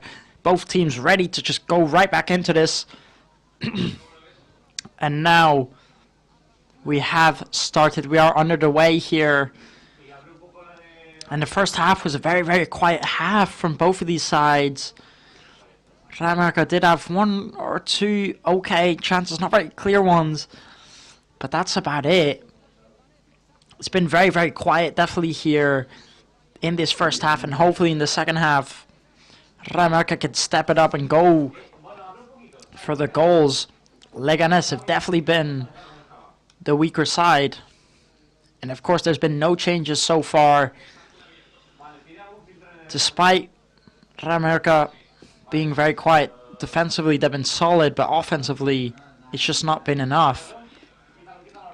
So we'll see.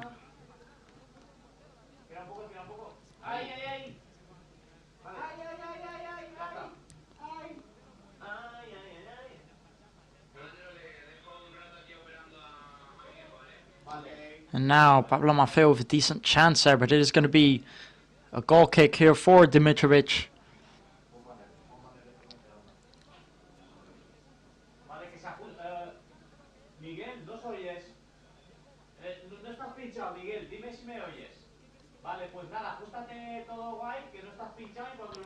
Now I definitely think if Real America want to take the 3 points home, they need to go more offensively, as I think Leganés haven't really created any danger at all offensively, and defensively they're not the strongest, so I don't think they were looking like much of a danger this match. I just think Real America are sitting back maybe a bit too much, playing it a bit too safe. I think they need to go more out for it and chase that goal down. Because again, as I did mention in the first half, there was just not enough chances created, not enough offensive play going on, I'd say.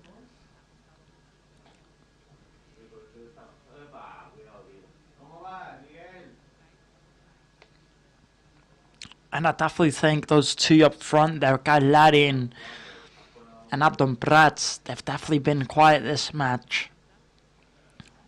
Of course, and again, another wasted chance there. Trying to put the ball into Gailari there, but the ball just goes too far. And of course, Abdon Prats did have that one chance. He had the ball bouncing right around the penalty area, and he sent it way over the crossbar. Another big chance wasted there.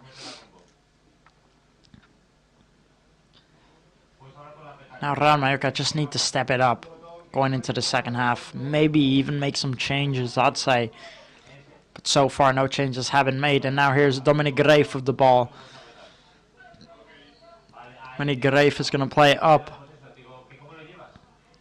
trying to head it on forward.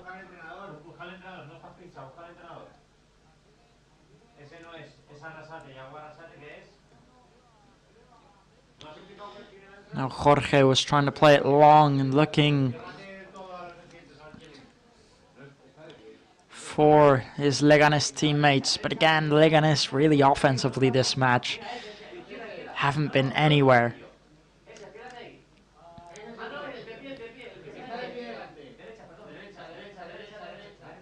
Now Johan Mojica here to take the throw in for Real America, trying to play it up forward. They end up giving it to Leganés.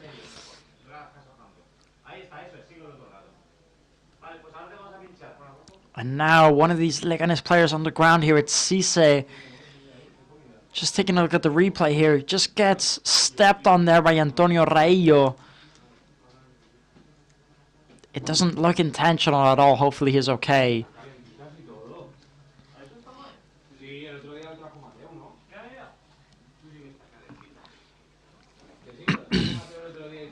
And Cisse is back up on his feet. So he will be okay. And it is going to be a free kick for Leganés here. And this is about the 4th free kick that Leganés have had this match now. And if Real Mallorca don't start to look out, it could be dangerous. But it goes right into the hands of Dominic Reif, and he hits the ball out. But it is going to be a goal kick here for Dominic Reif. And this Real Mallorca defense has been strong this match, but the offense has just not been enough. Mateo Morey, Antonio Sanchez, and quite a few other players all warming up for Real Mallorca here now. Mojica's on the ground here.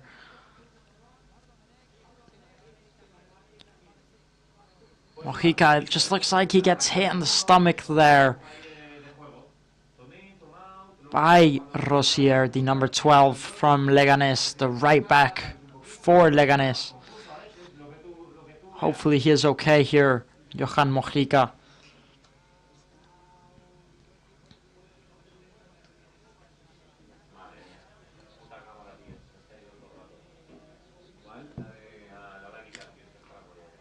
Now Johan Mojica is back up on his feet. Hopefully he is okay here.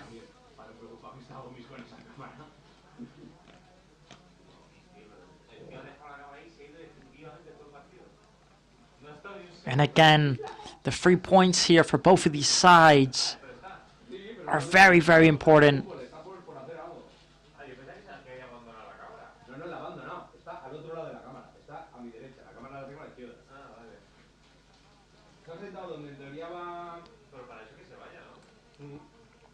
Now Daniel Rodriguez has been heavily involved in this match so far. I'd say he's probably been the player that's been most involved in helping pushing this team forward.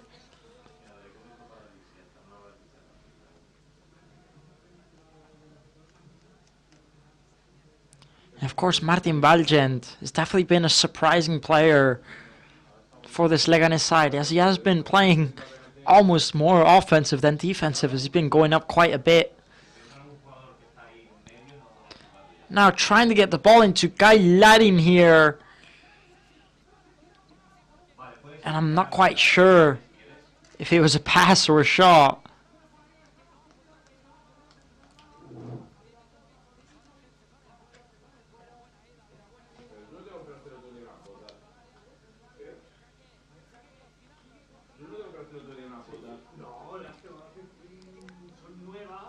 There's a decent chance there for Real Mallorca. Again, just taking a look. Not quite sure if it was a shot or a pass from Guy Larin, but again, a decent chance there created by Real Mallorca. And maybe Guy Larin can now start to push on more forward. Hopefully, Real Mallorca can chase it more now. Now here's Leganés on that left-hand side of the pitch.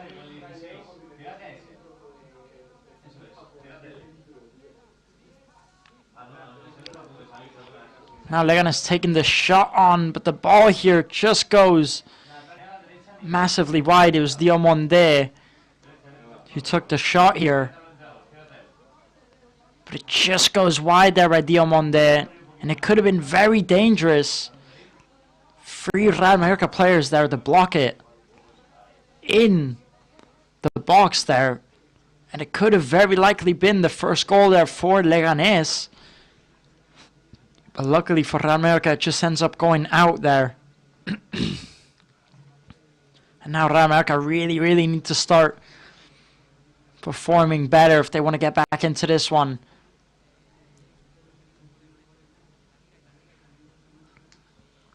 And one interesting fact actually about Leganés is they are ranked the team to least score goals in the whole of the LaLiga division.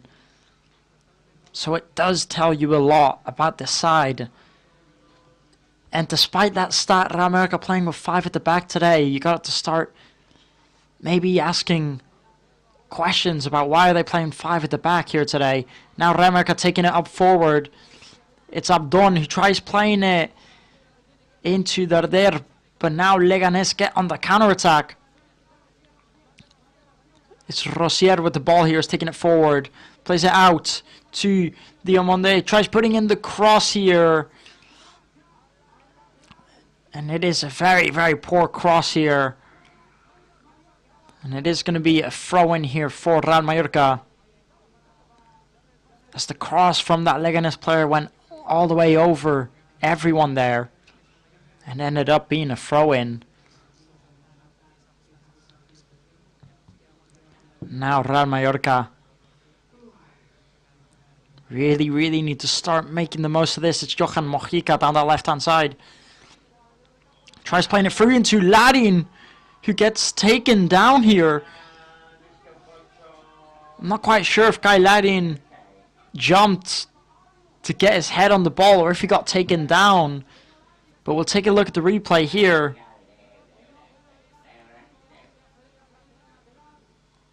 It's a lovely ball there from Mojica.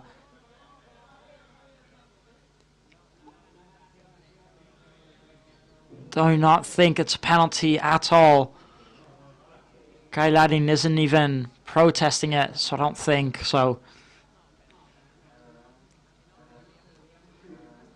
And now Real Mallorca putting on the pressure now. Maybe here on Leganés. Maybe can they start getting back into it? Now here's Pablo Maffeo.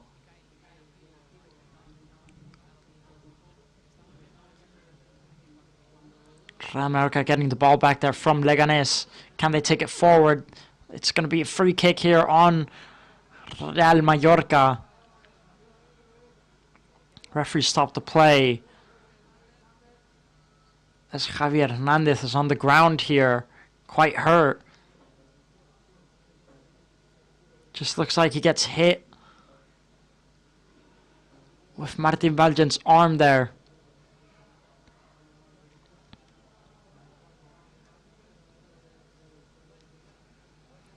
But either way, it is going to be a free kick here for Real Mallorca. And it looks like Antonio Reyes is going to take it. Abdon trying to play it through into Ladin. Now, Maffeo with the ball here. Plays it into Rodriguez, puts in the cross. Leganés clearing it.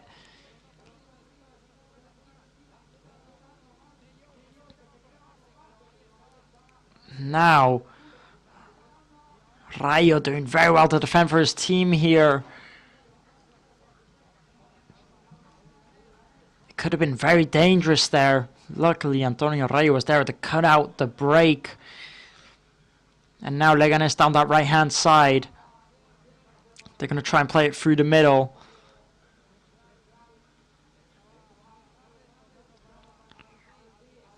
Here's Alti, who's taking it forward, down the left-hand side. It gets taken down there. And it is going to be a yellow card for Maffeo.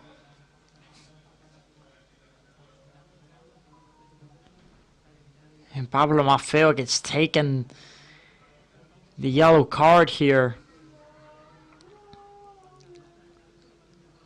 As he just grabs Alti and takes him down there. Just grabs him by the shoulder. A tactical foul there from Pablo Maffeo, but it did cost him the yellow card.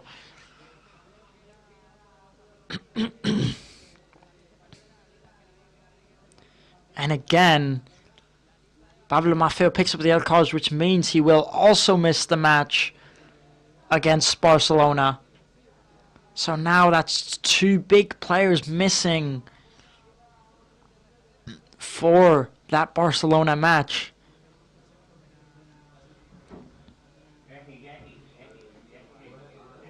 So when you have to face an opponent like Barcelona and you're missing two of your important players, plus all the injured players, it's not looking like it's going to be good for Jacob Arrasate's side at the Estadio Olímpico.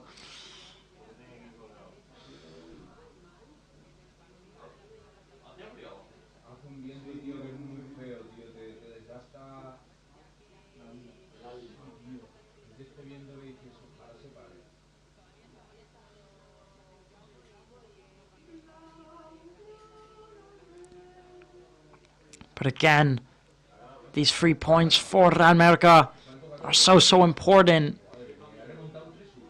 They just really need to get these 3 points. And they really need to start putting on the pressure. Maybe it's time for some changes, I think, in this Jacob Arrasate side.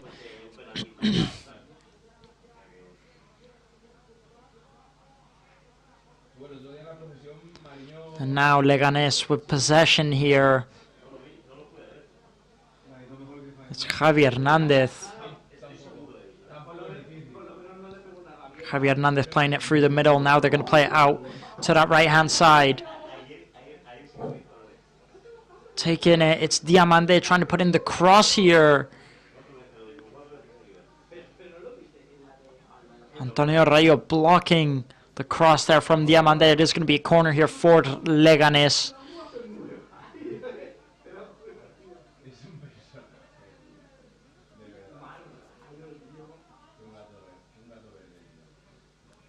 Now Leganés are going to put in the cross here. Put in the corner kick. They take it short. Crossing into that second post. Nobody ends up getting on the edge of it. And it could have been a very dangerous ball there into that second post. Sainz was there, but he just couldn't get his head on it.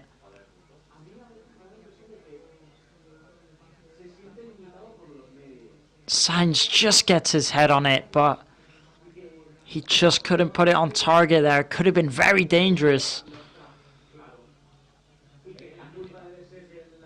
Now, Dominic Grave takes the goal kick. Guy Ladding tries taking it forward. Loses the ball here. Leganés got the free kick. Now it looks like Marc Dominic, the young player who does come from the Real Mallorca Academy, is going to be coming on. And also Antonio Sanchez, who did start last time up against Real Sociedad just last week out at the Anoeta Stadium. So 2 players coming on here for Real Mallorca very soon. Now, Leganés gets fouled. Referee plays it on.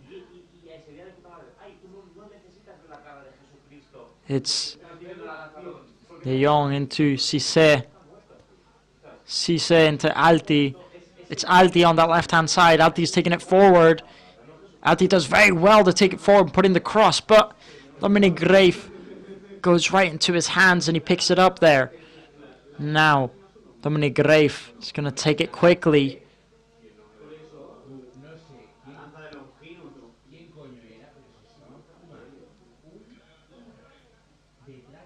Now here's Real Mallorca.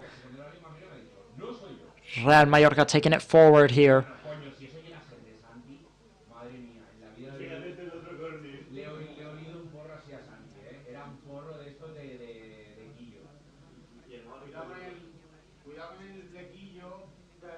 Now trying to play it through here down the left-hand side into Mojica.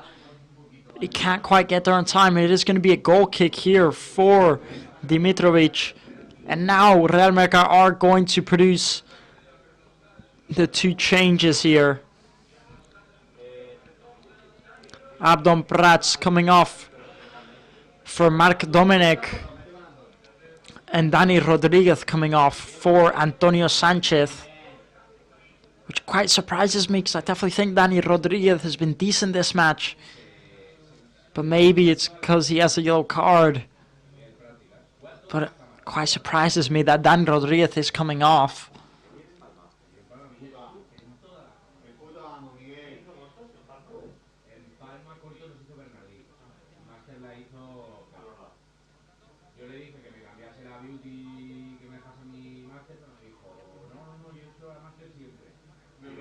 Now here comes Real Mallorca down the left-hand side, trying to get the shot on. It was Marc Dominic who just came on, and what a chance that was there for Marc Dominic. But Sainz just gets there on time. Sergi Deler playing Marc Dominic through, and Sainz just gets there on time to take Marc Dominic down. And now it is going to be a corner for Real Mallorca. Into that second post, taking the shot off. The rebound falls to the Real Mallorca player, Martin Valgent, who kicks it out of bounds, just gone out wide. Samu Costa gets the first shot off. The rebound falls to Martin Valgent.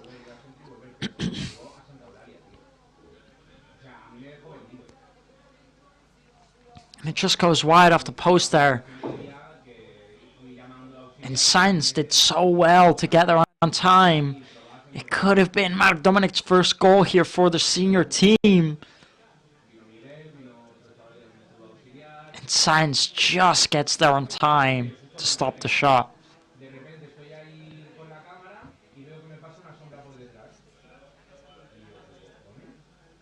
And now Real Mallorca look a lot more alive in this match.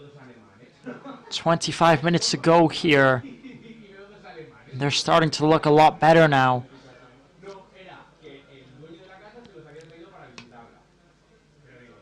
And it is going to be a throw in here for Real Mallorca.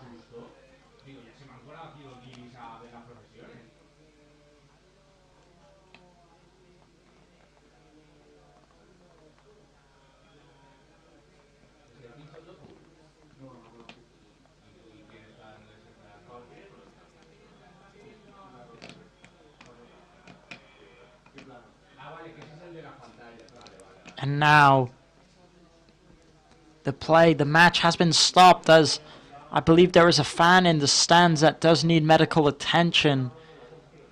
So the referee has stopped the play. Taking a look at the replay there. What a ball that is there from Sergi Derder. And he just doesn't get there on time. By seconds, he just doesn't get there. And Sainz did so well to get there on time.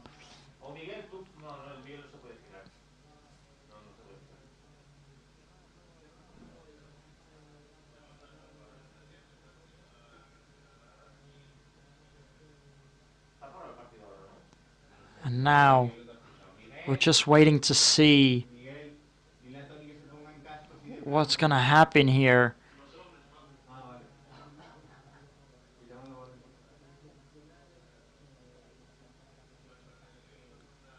But hopefully it is nothing too serious for that fan that is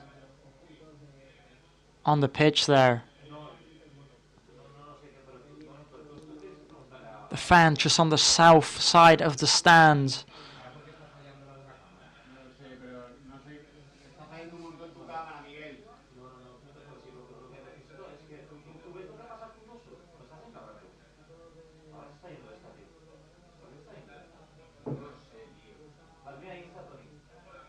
Now we're just waiting to hear, everyone's waiting to hear if this fan is okay. And hopefully he is. Hopefully it's nothing too serious.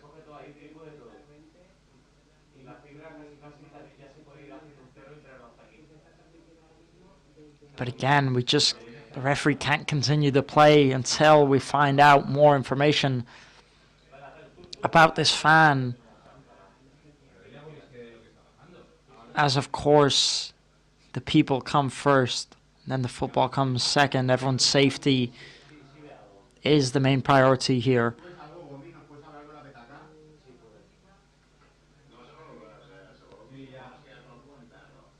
Taking a look at the replay here about that chance from Diomande. What a chance that was there for Leganés to put his team in front. It was a very dangerous chance there.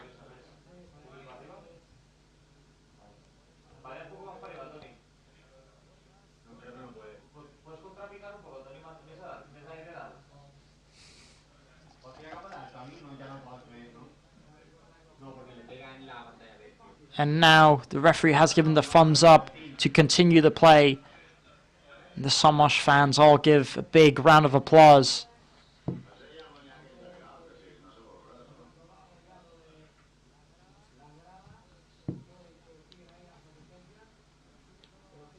And now the play does continue. Here's Guy Ladding who plays out to Darder. Now here's Maffeo on that right hand side. Sergi Darder trying to put in the cross here.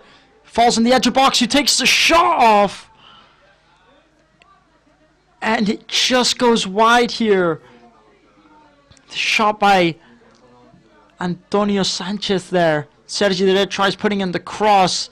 The rebound falls to Sergi. And Antonio Sanchez then takes the shot off. And it is going to be a corner here. Putting in the cross into that second post. Nobody can quite get on the edge of it. And now it is going to be a throw in here for Real Mallorca. As the corner was cleared by the Leganés defenders. And again, Real Mallorca look so much more lively now in this match. Guy Ladding trying to bring it down. He does get the throw in for his side.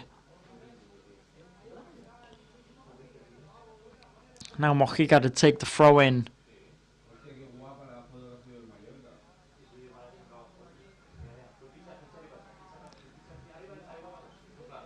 And all the fans are clapping the medical team that did come to help that fan.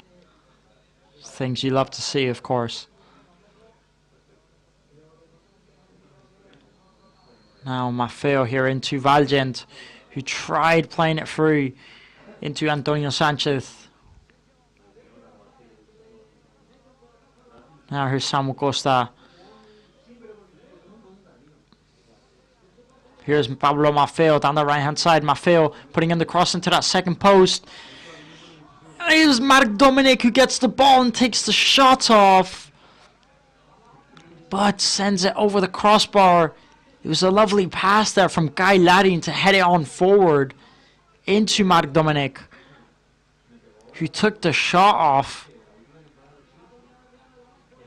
But he just sent it wide.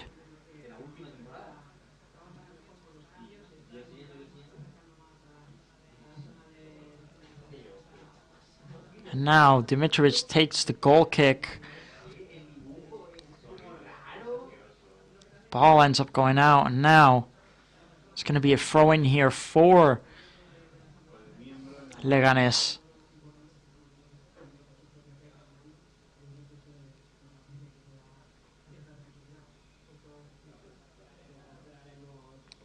Now Leganés finally with a bit of possession of the ball.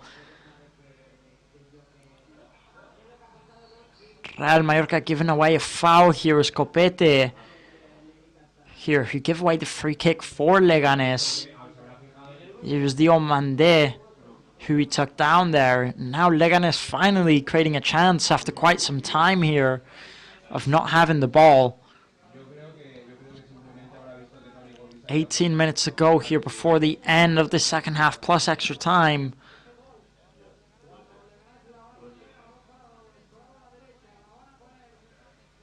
Now Leganés putting the cross in into that first post. Real Mallorca clearing it, giving away the throw in here.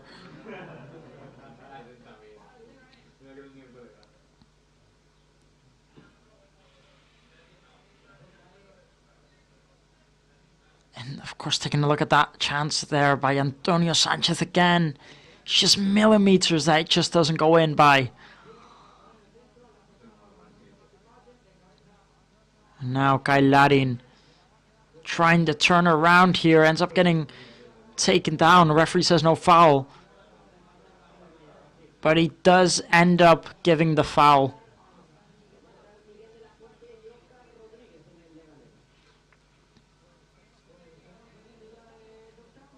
Now it looks like Leganés are going to be making 2 substitutes.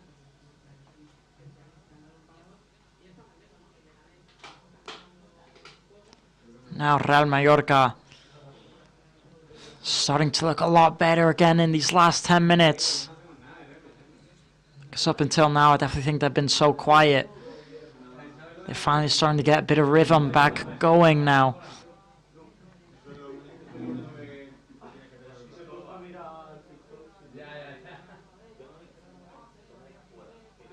Now here's Samu Costa with the ball. He ends up getting fouled here.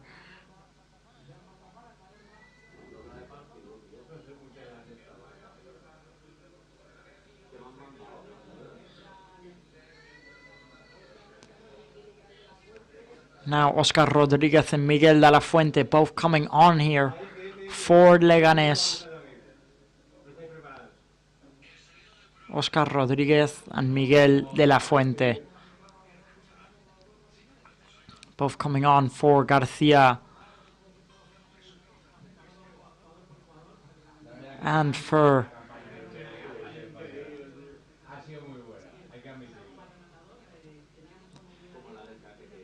now Real Mallorca pushing it forward here. It's Samu Costa. He's taking it all the way down the right-hand side. Ends up getting taken down here. And it was quite a tough challenge there on Samu Costa.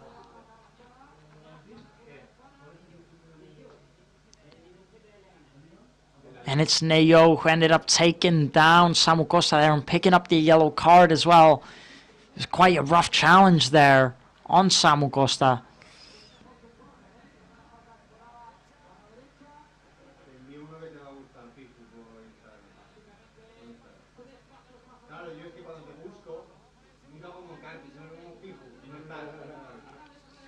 And now, looks like Sergi Derder is going to put in the free kick. It could be quite a dangerous one here.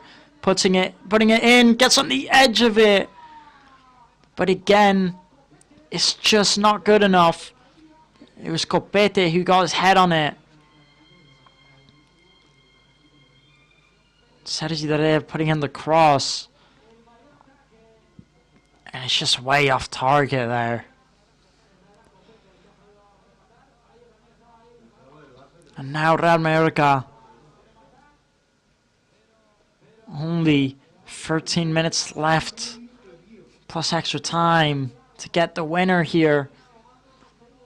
Now here's Mojica, he's taking it forward, plays it into Ladin, who gets taken down here.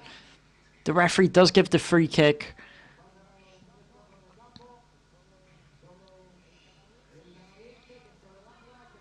The Canadian striker just gets hit there in the back of the heel. And now another dangerous free kick for Real Mallorca. Sergi Derder looks like he's going to put in the cross.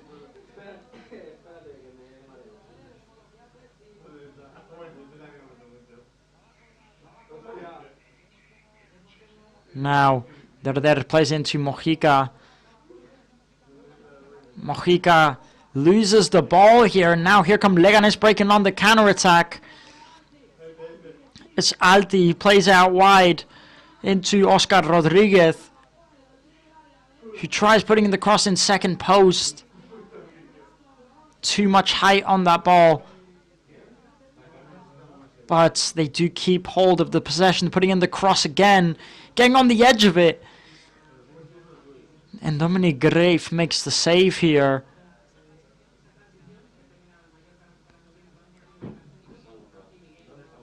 Taking a look at the replay here, it's a lovely header there.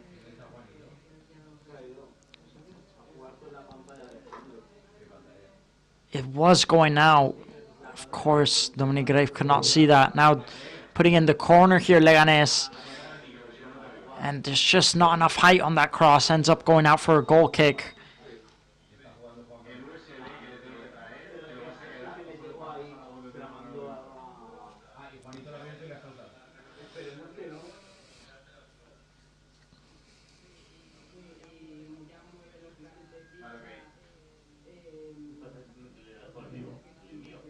And now, referee has stopped the play. So it looks like one of these Leganés players is on the ground here. Couldn't quite see who it was there.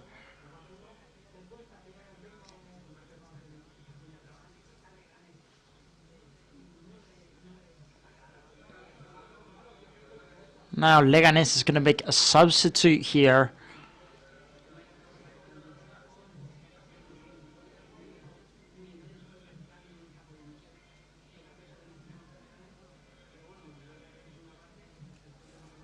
And now Nopa is coming off here for Leganés, the number 17.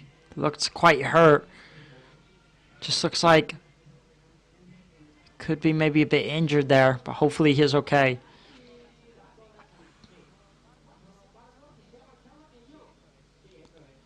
But Darko came on there, and Neyo came off. The number 17 for the number 14. Now Rameka putting in the cross, getting on the edge of it. And it just goes out there. And what a save that was there. Mojica putting in the cross into Mark Dominic. And what a header that was there.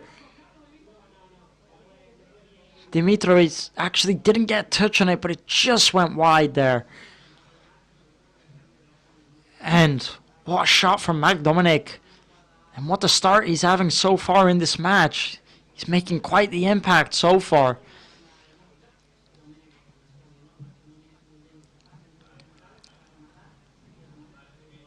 And now, here's Antonio Sanchez.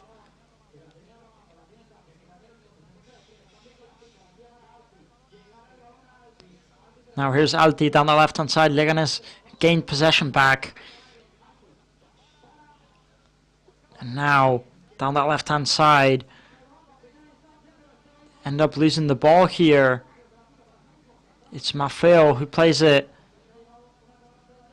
But Samu Costa gets taken down there. Referee awards a free kick for Real Mallorca.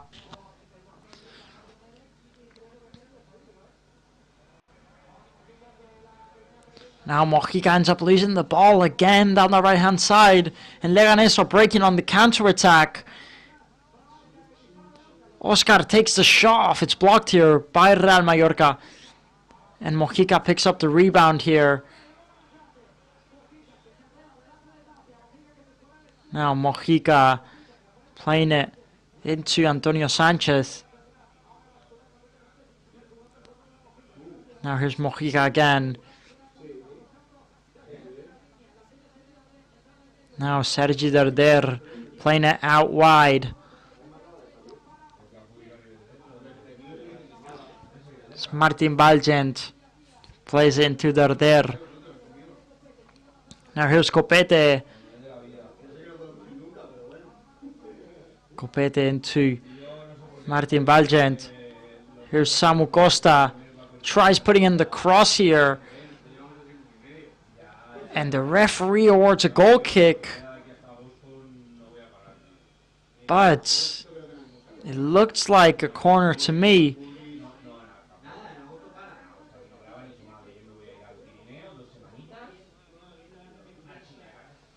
It definitely was a corner there, but the referee looks like just didn't quite see it.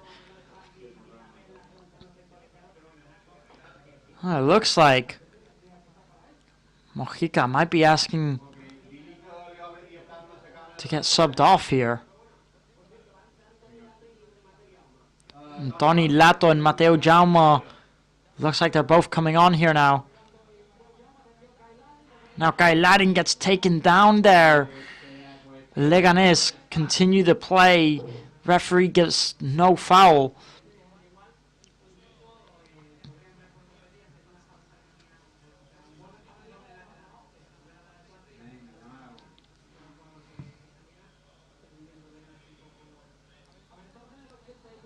Now, 84th minute approaching here. Now Mojica trying to put in the cross here. Dimitrovic ends up picking it up. 84th minute in this match here now. And there probably will be about 7-8 minutes added on. Due to the play being stopped earlier, and Pablo Maffeo gets taken out there. Now, Johan Mojica coming off here, and Pablo Maffeo also coming off here, and coming on Tony Lato and Mateo Jaume.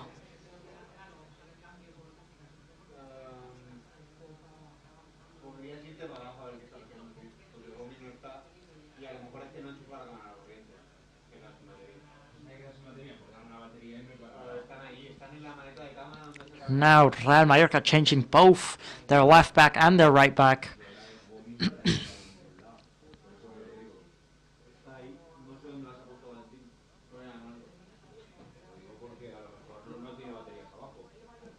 It is going to be a throw in here for Real Mallorca.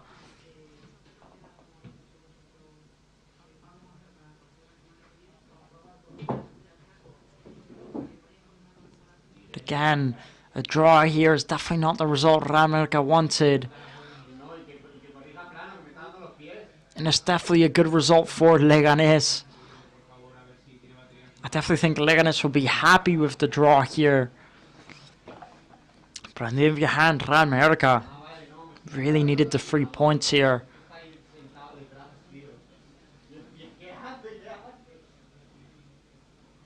Now Leganés taking the free kick quickly.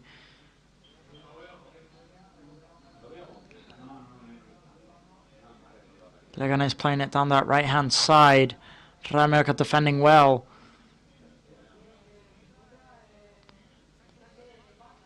Now it is going to be a throw-in here for Real Mallorca.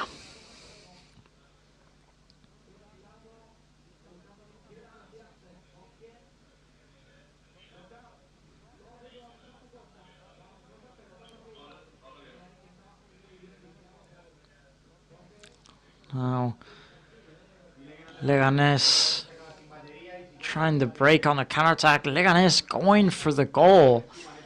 Doesn't look like they're sitting back going for the draw. They're actually going for the winner here. And I would have thought that Leganés would have been happy with the draw, but it looks like they want more. Now Martin Balgent ends up giving away a throw-in here.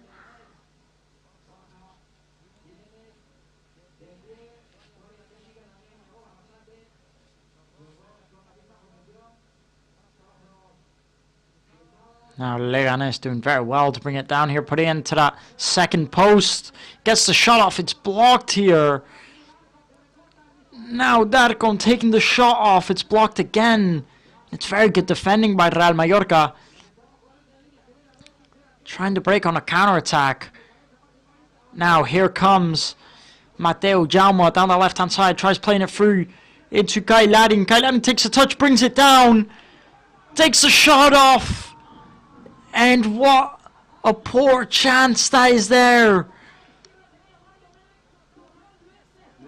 He had Marek Dominic right on his left. And it's a poor effort, a poor giveaway there by Kai Ladin. He did everything well. What touch that was there to bring it down. He had two players to his left and to his right. And decided to go for the chip. And it's a poor shot, and it's really poor effort there from Kai Ladin.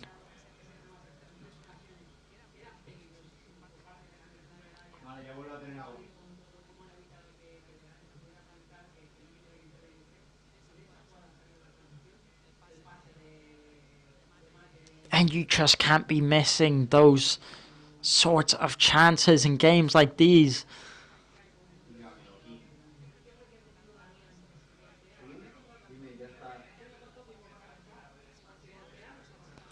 Of course, he did have so much time to think that I think he might have overthinked it and decided to shoot. But I mean, even if you do decide to shoot, you have to be getting it on target from there.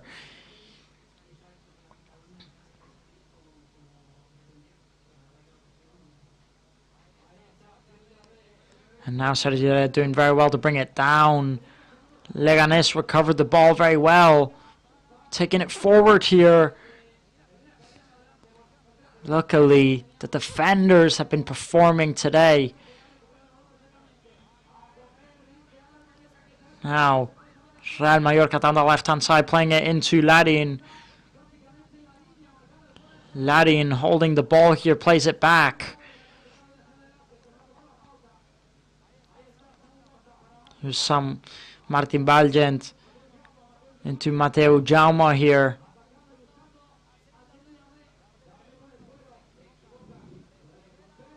And now Leganés recovering the ball here. It's poor giveaways by Real Mallorca.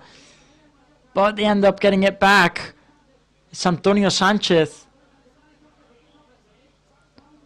Samu Costa now. Samu Costa taking it himself, playing it through. It's a poor pass by Samu Costa. Real Mallorca getting the ball back. It's Mateu Jaume. Tries putting in the cross. It's blocked. It's going to be a throw-in for Real Mallorca.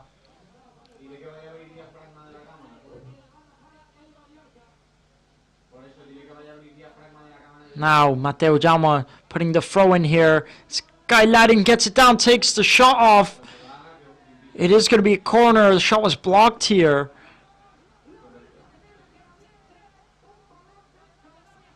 And it was another chance for the Canadian striker there. Of course, he did have lots of players there blocking him.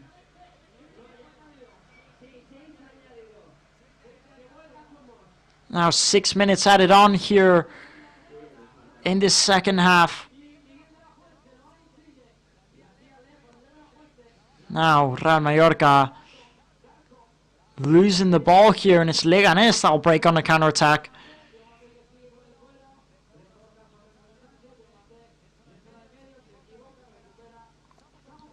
Samu Costa gets the ball back, plays it back to Grave. Guy Laring bringing it down, doing very well. Plays it into Mark Dominic, who plays it through into... What a chance that was there! And what a big miss. Antonio Sanchez kicks it right into the keeper. And how many chances does this team need to go forward? They have to be scoring. Guy Ladding did so well there to play it through into Mark Dominic, who plays a lovely ball into Antonio Sanchez. And it's a poor shot by Antonio Sanchez right at the keeper. Now Dimitrovic gets the ball back here.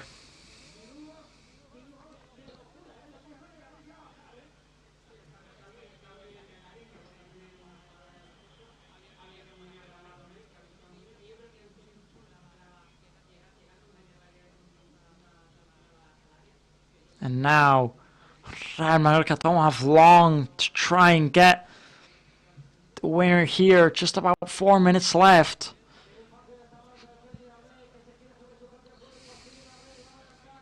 Now Sergio playing a lovely through ball in here into Tony Lato. Tony Lato gets the throw in here. Now everyone's standing on the edge of their seats here. This match has all of a sudden gone very intense.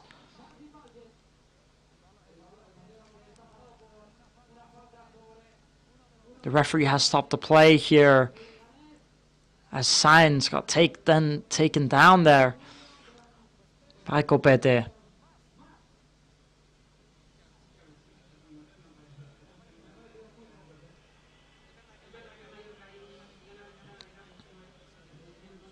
Taking a look at the replay there.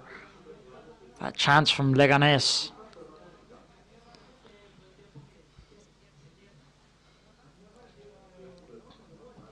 Now Real Mallorca get the ball here instantly, playing it through, trying to play it through into Mateu Jaume. Samu Costa picks up the rebound but can't make anything from it. Now here's Dominic Grave. Dominic Grave, and it's a poor pass here by Copete. Real Mallorca recovering the ball here. Now they don't have long to try and get the winner. Here's Antonio Raillo, who plays it back.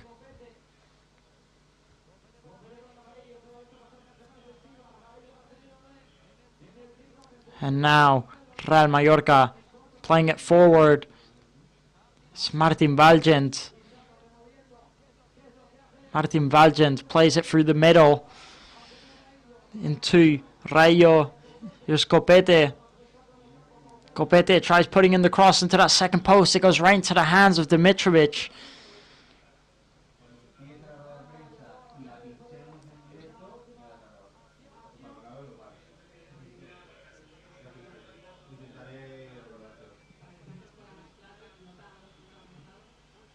And now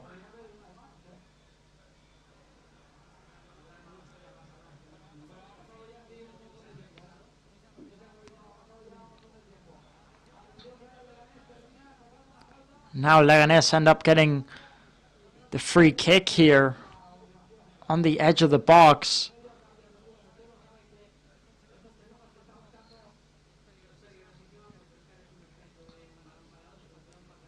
And it was Antonio Sanchez who took him down there, who's definitely not been having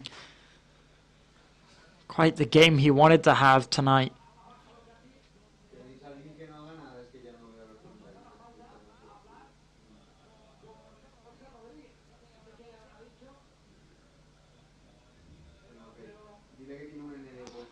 And it's been such a disappointing night so far for Real Mallorca, I really do have to say. And I think every fan and player is thinking the same thing. How did we not get the 3 points here tonight?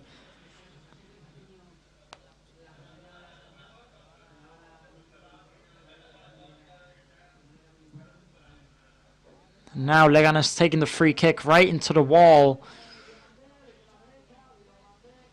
Diomande trying to take it through. And the referee blows his full-time whistle. And it's a draw here, goalless at the Estadi Somos. And I think a very, very disappointing result for Real Mallorca. And I think a decent result for Leganés. But again, it's just so poor here for Real Mallorca to be getting the draw. And I'm sure that all these players and all these fans will be thinking the same of me, which is, how if we draw this and it's just not good enough? As Real Mallorca desperately needed the 3 points here to go in front of Celta Vigo. And they would have went 5 points in front of Rayo Vallecano. And, you know, a draw here next match against Barcelona. They definitely need the 3 points here, because realistically playing against Barcelona most likely is they don't get much from it. So 3 points here. 3 points here was so important.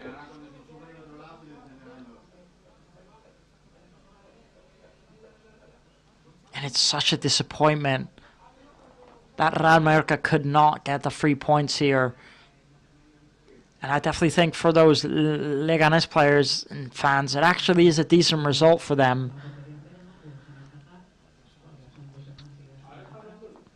But again, I just think it was so poor from Real Mallorca. I just think they were missing such offensive play, such offensive danger. And of course, they had 2 or 3 so many good chances, so many clear chances that just had to be a goal. They just couldn't manage to put them away.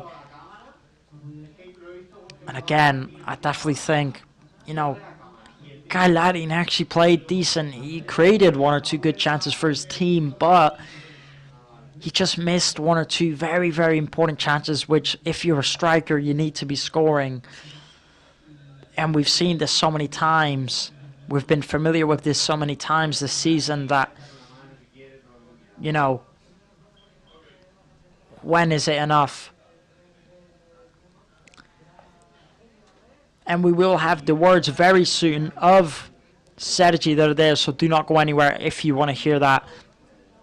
We will have some of the player interviews and, of course, the Real Mallorca Jacobo Arrasate's press conference coming up soon. But I think I can already imagine what half of these players are going to say in the interviews about just how disappointing this result is, about how important the win would have been. And when you're playing against a team like Leganés that's in such bad form, especially a team that's so bad, that has the worst records this season, and you can't even get a goal against them, I think it really says a lot about your offensive play and the people you have up front and how it's not good enough. And, giving away games like this and points like these, it just begs to differ. Do they even deserve the European football? I'm not quite sure. But again, it was just so important for Real Madrid to get the 3 points out here tonight. But again, they just couldn't manage to do it, and they can't afford to be doing that for the rest of the season if they want any type of possibility for European football and being up with the big teams. But now, that is the question. Who is Real Madrid's next match? And that is Barcelona away from home. And, I think playing like how they have played today, if they do that at Barcelona, they're going to lose about 5-6-0. They just need to be better than that, especially up front. I think some players that came off the bench really did make a difference today. I'd say that was the biggest positive of today. Some of those players that came off the bench were really, really effective. I really did like Marc Dominic. I think it was very, very made a big difference when he came on. He brought on such energy up front. He brought on a lot more. And now we have the words of Sergi Darder. Very unsatisfied, no? Yeah, I think that's the word. We had to win today. It's true that the team competed. We kept a clean sheet. But I think, at home, in front of our people, against a rival like this that's in relegation, they're a team that do defend well. But again, the team wasn't here. We didn't play well. We didn't press well. Yeah, bad match. But I think we definitely deserved a win. We didn't do a good match. But hey, yeah, we need to do better. Do you think the substitutes made a big difference and you looked a lot better when they came on in those last minutes? The point, 1 point is bad. 1 pad is bad. We have to realize that. Today, if you go to play against Barcelona at their home, it looks like you have to lose, but it's not like that. We have to value every single point we get, but we need to get 3, The team needs to do more, but we just have to stay positive. Also, loads of teams that lost today, so we just have to stay good. Yeah, we have to try and stay positive. I know it's not easy. The team has done, worse matches than this.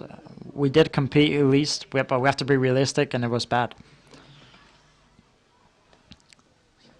Those were the words there from Sergi Darder. As you can see, I'd say he was very well spoken with his words. I definitely think I agree with most things he says. It was bad. It was disappointing. A point today is not acceptable. It should have been a win.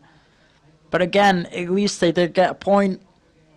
And luckily for Real Madrid, most of the teams near their position did lose today. Luckily for them. But again, they just can't afford to be doing that throughout the rest of the season. They need to be getting wins, especially if they want to be competing in big teams. Now, we're going to look at where that leaves both of these teams.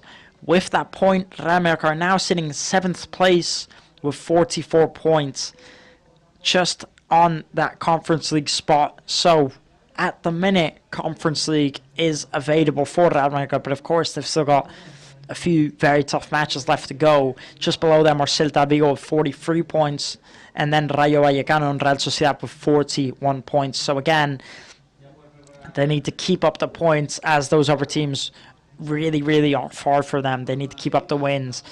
And again, it's not going to be easy for Real Madrid to secure any of these European spots if they keep on giving away crucial points like this. And the question is, where does that leave Leganés now? Of course, Leganés are now sitting 19th place still with 29 points, but above them are Las Palmas, also with 29 points. And then to get out of the relegation zone, they need 1 more point. So actually a decent result for Leganés playing, at the Somos Stadium. Getting a draw is definitely a decent result for Leganés, I think. I think they'd be happy with that, because as we know, beating Real Mallorca at Somos is not easy. And the fact that they have managed to get 0-0 is a really good result for them. And for Real Mallorca, again, as I mentioned, it's just, very disappointing. But as I was talking about, I definitely think, those substitutes really made a difference out here today, Especially, I really like the way Mark Dominic was playing. He just looked so sharp when he came on. He just brought so much energy. And also Antonio Sanchez too. But again, Antonio Sanchez had that very big chance that he didn't miss. And we just can't be missing those type of chances. But still, he made a massive impact when he came on with Mark Dominic, who I also was a big fan of today. I really think the bench brought the energy that team needed. The question is, if they would have came on 5 minutes earlier, would they have scored? Would they have not? Maybe they should have been brought on earlier. But either way, Real Mallorca had enough chances to definitely score 1 or 2, and they didn't. And that's what cost them the game. It's just not good enough, I think, from Real Mallorca. But again, they're not in a bad position. They're 7th place now. 1 point behind them, Celta Vigo. Right in front of them are Real Betis with 48 points, so 4 more points than them in that 6th place. So again, they're definitely not in a bad spot. They're definitely still doing very good, Real Mallorca. So it still is a good result, but again, they could have had a wider gap. Could have had 2 points more, but they didn't. And now they just need to go on and focus on the next game, of course. Even for me to say it, you're facing Barcelona at their stadium. You're missing Robert Navarro, Manu Morlanes, Vedan Muriqui, Takuma Sano, Pablo Maffeo, and Dani Rodriguez. You're missing half of your starting 11 squad, and you're facing Barcelona at their ground. I mean, I'm trying my best to stay positive, but realistically, it's going to be the most difficult game of the season, without a doubt. And now we have the words from Jacoba Arrasate. How do you feel after today? I'm very disappointed. There was a part where it was very equal. We did work a lot, but we didn't have enough clarity. I think after we made the substitutes, we were a lot better. We just couldn't score. Clean sheet, 0 goals against.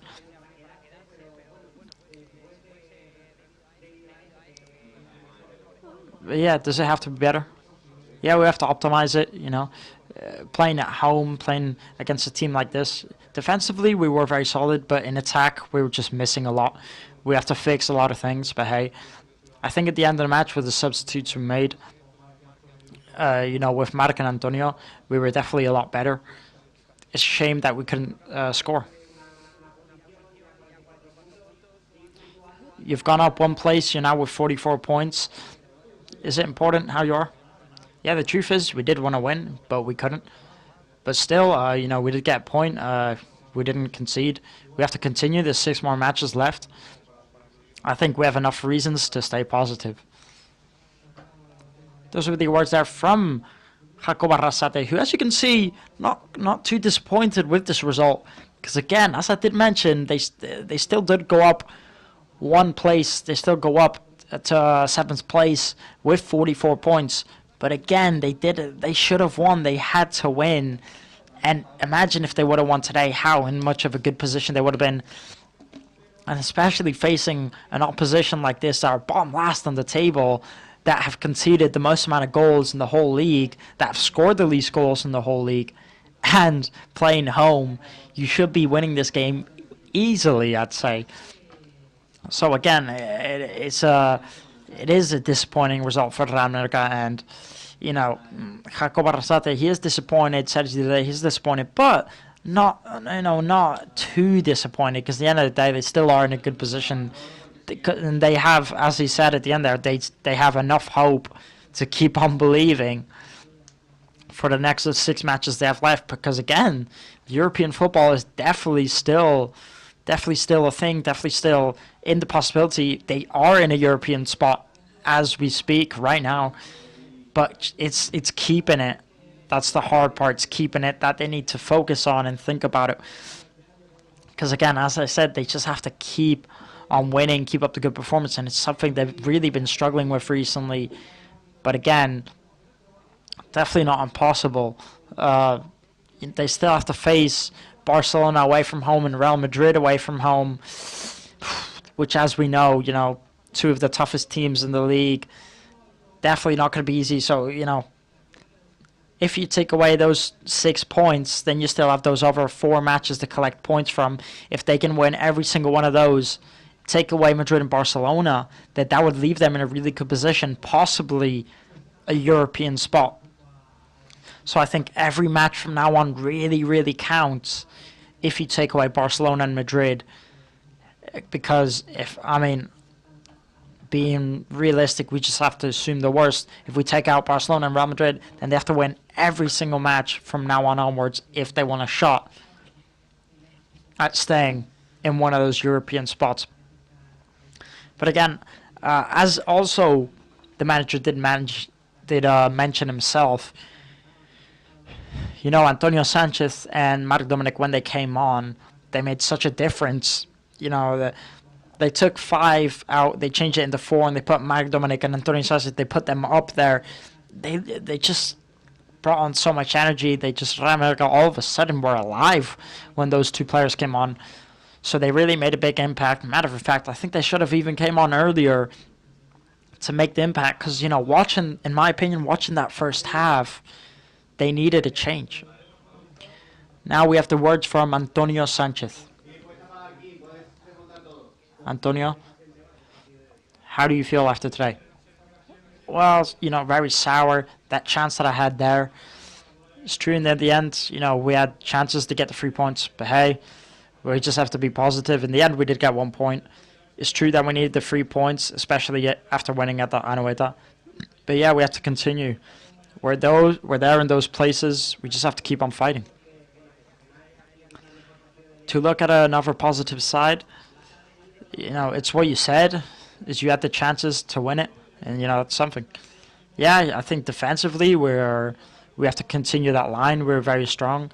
They didn't generate any chances against us, and in the end we did have it. We just couldn't score them. We just have to think about that. We generated those chances. We have to keep on going positive. Especially you and Marc Dominic that came on. You guys got a lot better offensively. Yeah, I think Marc is a really good thing for us. He's a different type of player. Maybe in the squad we don't have someone like him, dynamic and explosive. I think he helps us. I'm really happy with the people that's here to help us. I'm really happy I came out and I helped push on the team. 1 point, that's very unsatisfactory. You could have gone further a lot more. In the end, you got 1, but yeah, I know it's disappointing. We did want the 3 points, but it is true we definitely get 1 that put us in the 7th place. So, next time we have to go for 3 points. Those are the words there from Antonio Sanchez, the substitute that did come on and did make a very, very big impact, but again, also missed the big chance that he had. Not just him, but Guy Larin also missed a very big chance. Avdon Bratz also missed a very big chance, and a few others also. They just generated 3 or 4 really good, clear chances that they just can't be missing. They can't afford to be missing. And again, as he said, they need to be scoring those. They need to be getting the 3 points, and they can't let that happen again. They need to. They need to work on the offensive. And it is true, as he said, when Antonio Sanchez and Marc Dominic, when they both came on, they did look a lot better offensively. They really did make a difference. And, it wasn't just them that came on. It was also Donny Lato and Mateo Jamo who came on a left back and right back. They were also helping push the team forward with energy. They were running up and down. They were doing their job. And I really am a fan of those 4 substitutes he did make. I just think, they should have been brought on earlier, I even think. Because, the thing was, in the first half, they looked so bad that I think they should have made a change sooner going into the second half, because they didn't get better until about, the 60th minute. No, it was 65th minute where the substitutes came on. I definitely think that maybe the manager could have made 1 or 2 changes going into that second half. I think it should have been made a bit sooner. And maybe it could have made an impact, earlier on.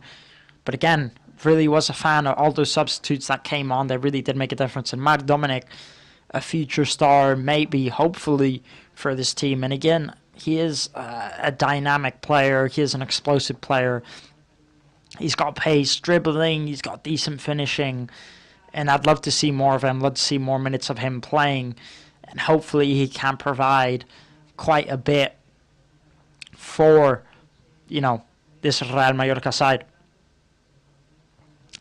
So hopefully we do see more of Marc Dominic. And again, one thing we do have to talk about is what happened here at this match. You see Dani Rodriguez and Pablo Maffeo both picking up yellow cards, meaning both of those players will be missing next match out up against Barcelona. And now, not only are Real Mallorca missing Robert Navarro, Manu Morlanes, Vedan Muriqui, and Takuma Sano, all injured, they're missing all those 4 players. Now they're also missing Dani Rodriguez and Pablo Maffeo.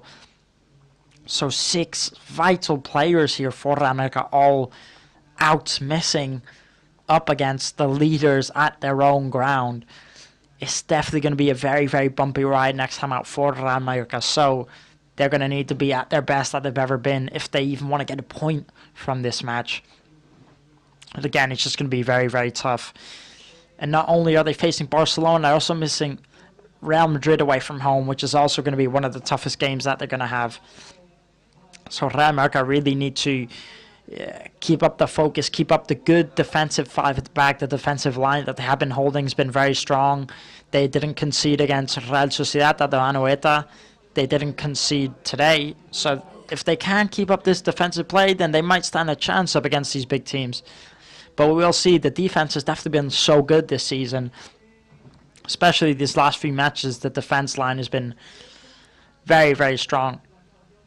One thing I do also want to talk about, which did disappoint me a bit today, is Kyle Larin. I mean, last time out for Real Mallorca up against Real Sociedad at the Anoeta Stadium, he did get that goal, which really made me think that he'd be back in that spark and that shine of confidence that he was in a few months ago when he got the 2 goals against Girona and when he was absolutely buzzing. When he got that goal against Real Sociedad, I really thought he could have been back, and I really expected a performance from him today. But again, he was just so quiet, and when he got those 2-3 big chances, he missed all of them. But it's a shame because he did play well in some parts. He brought the ball down. He gave that through ball into Antonio Sanchez, which Antonio Sanchez kicked at the keeper. But again, it was really good from Kyle Larin to do that. But again, he's just missing a goal, which, as your job as a striker, that's your job. That's what you're supposed to do, get the goals. And he just couldn't get them, which was very disappointing. Now we have the words from Martin Valgent.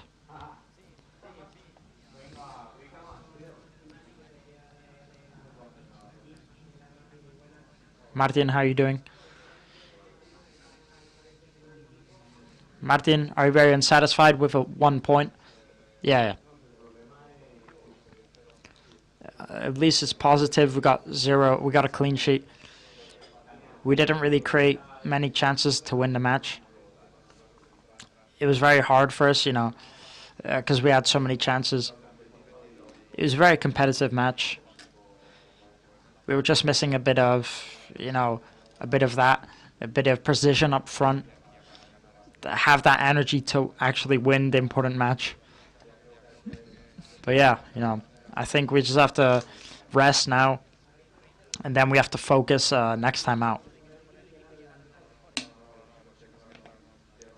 The kids that came on really helped. They worked really hard. They came in with loads of energy. And then we created a lot more danger when they came on. But hey, we played a bit bad up front. We created those occasions. We didn't score. We couldn't score. It's important to score at home, but hey, we just have to continue, keep up the hope, and keep on focused.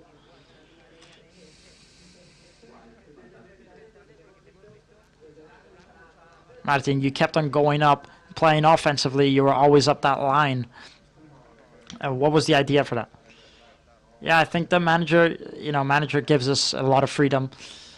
Our way to play is just like that. I just like to go up and help the players up front. I try it. I'm sure, it scares you from the outside, but I just keep on trying. I try and help the people up front. I try and help create the chances, create occasions, and create room for players like Sergi and Danny. They know what they're doing, but I don't really. But hey, I just try and help.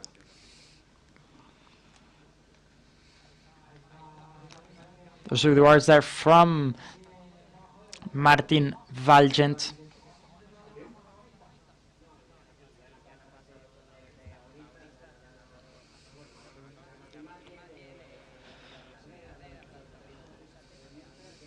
So that is the end of the player interviews here today. Our representative Damian will be signing off now. And that is the end of the player interviews. But again, we still have the Real Mallorca Jacob Arrasate manager press conference coming up now. So if you want to hear that, do not go anywhere, because that'll be coming up very, very shortly. But again, that is the end of the player interviews. As you can hear from most of them, not bad, but a bit disappointed. A point is okay, but it should have been 3 points, and they should have scored. They know that, and they need to work on that. And that's pretty much, the end of the story. They just should have been better. But again, we're just waiting now for the press conference from Jacob Arrasate. So do not go anywhere if you do want to hear that, because I'm sure we'll have that coming up very, very soon. But as you can see, that most of the players said the same thing. I'm pretty sure they all did, even the manager, is that a point, is a point. It's good, but again, it's just not what they were after. They should be getting the 3 points, and they created enough chances, definitely, to get the goal. And one thing I was speaking about before I got interrupted by the player interview is, I really thought Galadin was going to have his day today. I really thought coming from Real Sociedad scoring, he'd be confident, he'd be growing again like he did just a few months ago. But, when you're the striker, he did actually play decent and created 1 or 2 really good chances. But it's just when you're the striker, your job is to score, and he had 1 or 2 really clear chances to score, and he just couldn't put them away. So it's just a bit disappointing from Galadin that he couldn't score those chances. But not just him, there's also other players that also couldn't score. There are chances, like a big chance there from Antonio Sanchez and 1 or 2 more others. They just need to be scoring these chances. They just can't afford to be missing them. But again, you just need to look at the positive. They did at least get a clean sheet again. Defensively, they were very good collectively. And not only that, they still did get a point. They still go up 1 position into that 7th place, which they weren't at before. So, you just need to try and look at the positives from this. Also look at the negatives. Also recognize that they need the 3 points, that they didn't get them, that they didn't score. And offensively, they need to be better. And also, a big positive, also talking about the substitutes, about how good they did when they came on.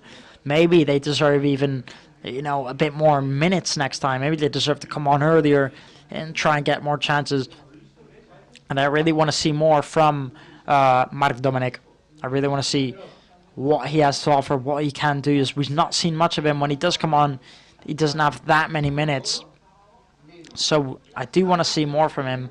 I want to see what he has to offer, as I think, like Antonio Sanchez said, I definitely think he can create a lot for us. He's a very diverse and explosive player, an academy player that we've not seen much of.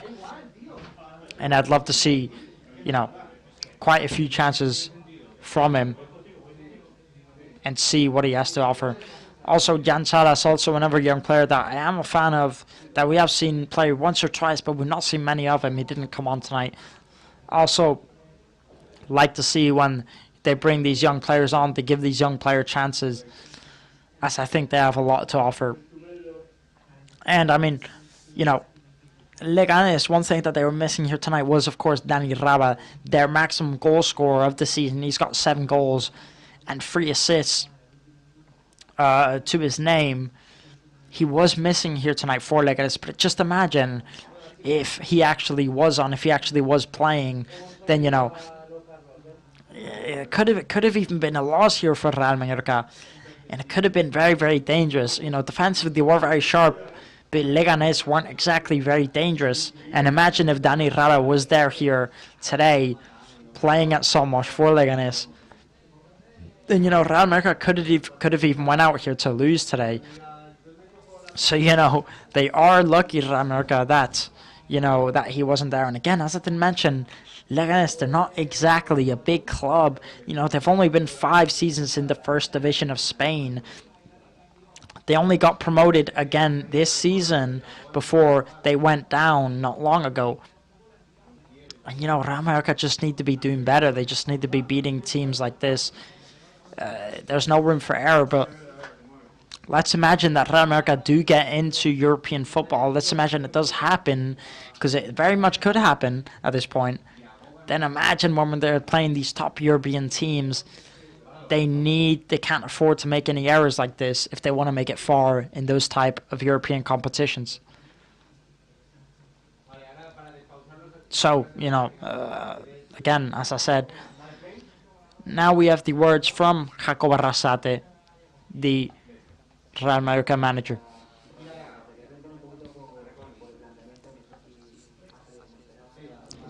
Did you think it went as you thought? Do you think the 5 at the back was a good choice? Do you think it was a good choice up against a team like Leganés? Did you like it? Did you not like it? Did it go as expected? Well, we drawed, which is not what we wanted. So, you know, I'm not going to just talk about the result, because if we would have scored one of the ones we did, then it would have been a different talk. Well, yeah, you know, we did get a decent result at the end of the week. We haven't conceded a goal yet. You know, with 3 centre-backs, I just think we have a lot more room. And, you know, the 2 wide backs, I do like playing with that. And then we have 3 players in the middle. That's very different. And then we have 2 up front. We were struggling a lot to create chances. But, you know, the rival team also deserves their credit. They defended very well. They did a very good match against Barcelona.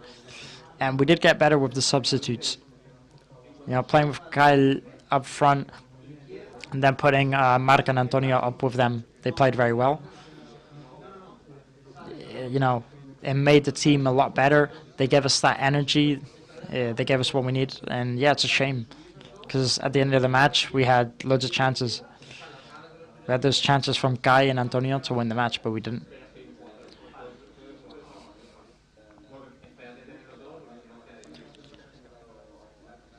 Those chances that Real Mallorca created, what were Real Mallorca missing today to be more decisive? We were missing, you know, clarity. We had a very clear one by Abdon. It's true that we struggled a lot to create chances.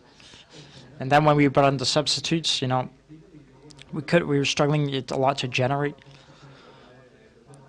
You know, we were missing maybe the situations to make runs, to go 1v1s, because they were very, you know, closed and they were very defensive.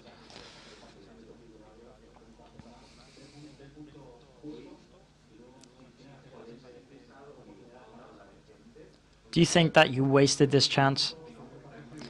Well, yeah, I think the match was fair because, you know, we had the chances and we didn't score them. And yeah, it is a lost opportunity because we were playing home and we wanted to win. But hey, we have 1 point more. They didn't score. We got 44 points. We just got to continue. We have a match on Tuesday. Now my head is already like lost because everything's coming very quickly. But yeah, it is a lost opportunity.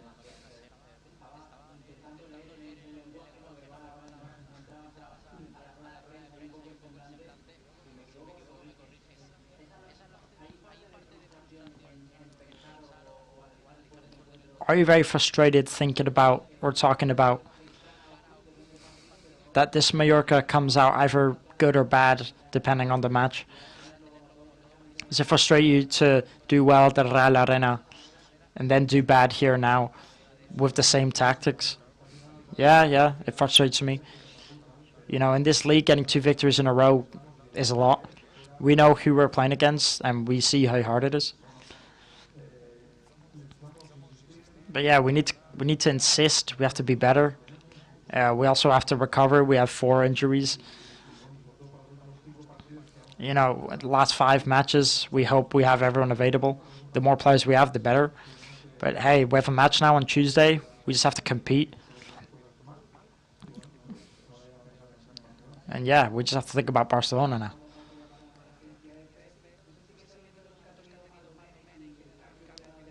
Seeing the minutes that Marc Dominic had and the change he had, do you think he should have started him? Well, you know, I think we should have played with 2 strikers to have that double reference up front. And we also know that Marc is in a big moment. He scored 3 goals with the B team, and, you know, he played 30 minutes because I think he's better than certain other players. In the end, you know, he created really good chances. He was very decisive. And if he keeps that up, he'll have more minutes.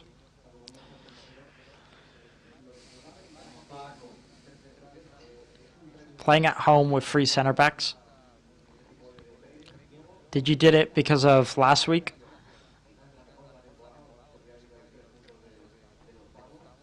If you got 3 points, it would have been very big. But I had the feeling that, you know, you were playing, you know, almost to draw. You're playing very defensive. And how do you beat them on Tuesday? Well, in the end, we did it because we thought it was the best option to play today. We have to use what we got, and it's true that Mafia and Mojica, they're playing a lot, so they had to come off. You know, they really had to work hard, and now they have this Tuesday, but we still do have Lato to play instead. We're going to put a competitive match up, and we're going to keep up the hope. Why did you get a yellow card? No, I said it was corner. And the referee was just annoyed with me.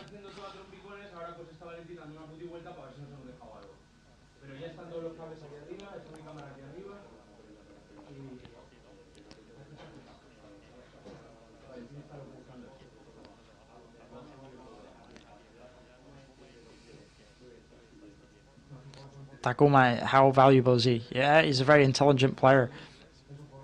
He speaks, you know, English, Spanish, and Japanese. He speaks everything. Unfortunately, he has had to stop after he was doing so well again. But yeah, I'm really happy with him.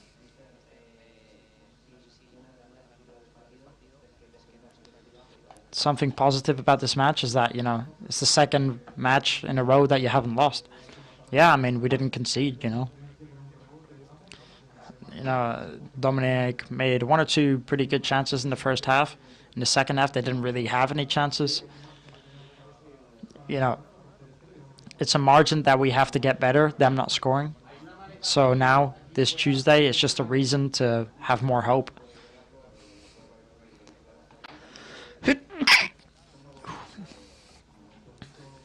Did you get the yellow cards? Did you deserve the yellow cards?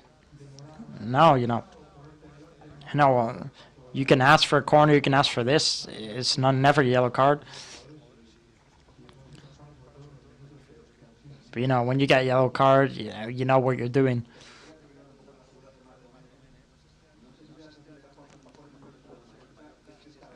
Do you think that Marc Dominic played his best minutes here at Mallorca so far? And do you think he's better now than at the beginning?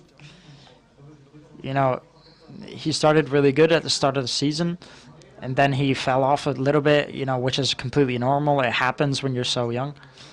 You just have to keep on learning. You know, we've had him present all the time. In bad moments, we've been there for him.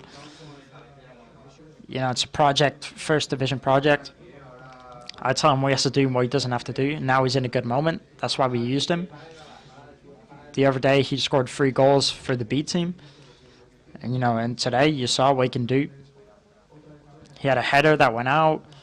He also had a shot that was really close. He almost got an assist. Yeah, that's what he does. He can play up front. He can play in the wing. He's a player that I really like. And I hope he spends plenty of years in the first team at Real Mallorca.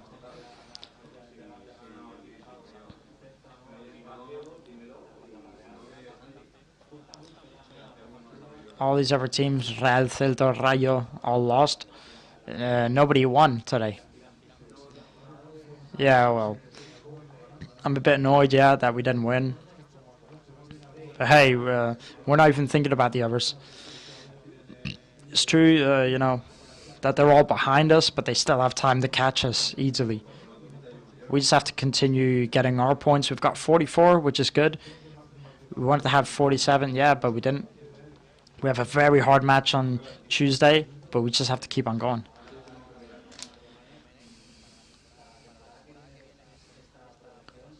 Mark Dominic, for next season, do you see this progress keep on going? Or do you want to change it up? Can you see him playing in the first team next year? Well, we'll see. Now he's with us. Preseason, he'll be with us. You know, he's a very versatile player. He can play up front. You know, he's very good, direct play. You know, getting shots off, running, making the plays. He's very good, so we'll make the most of him.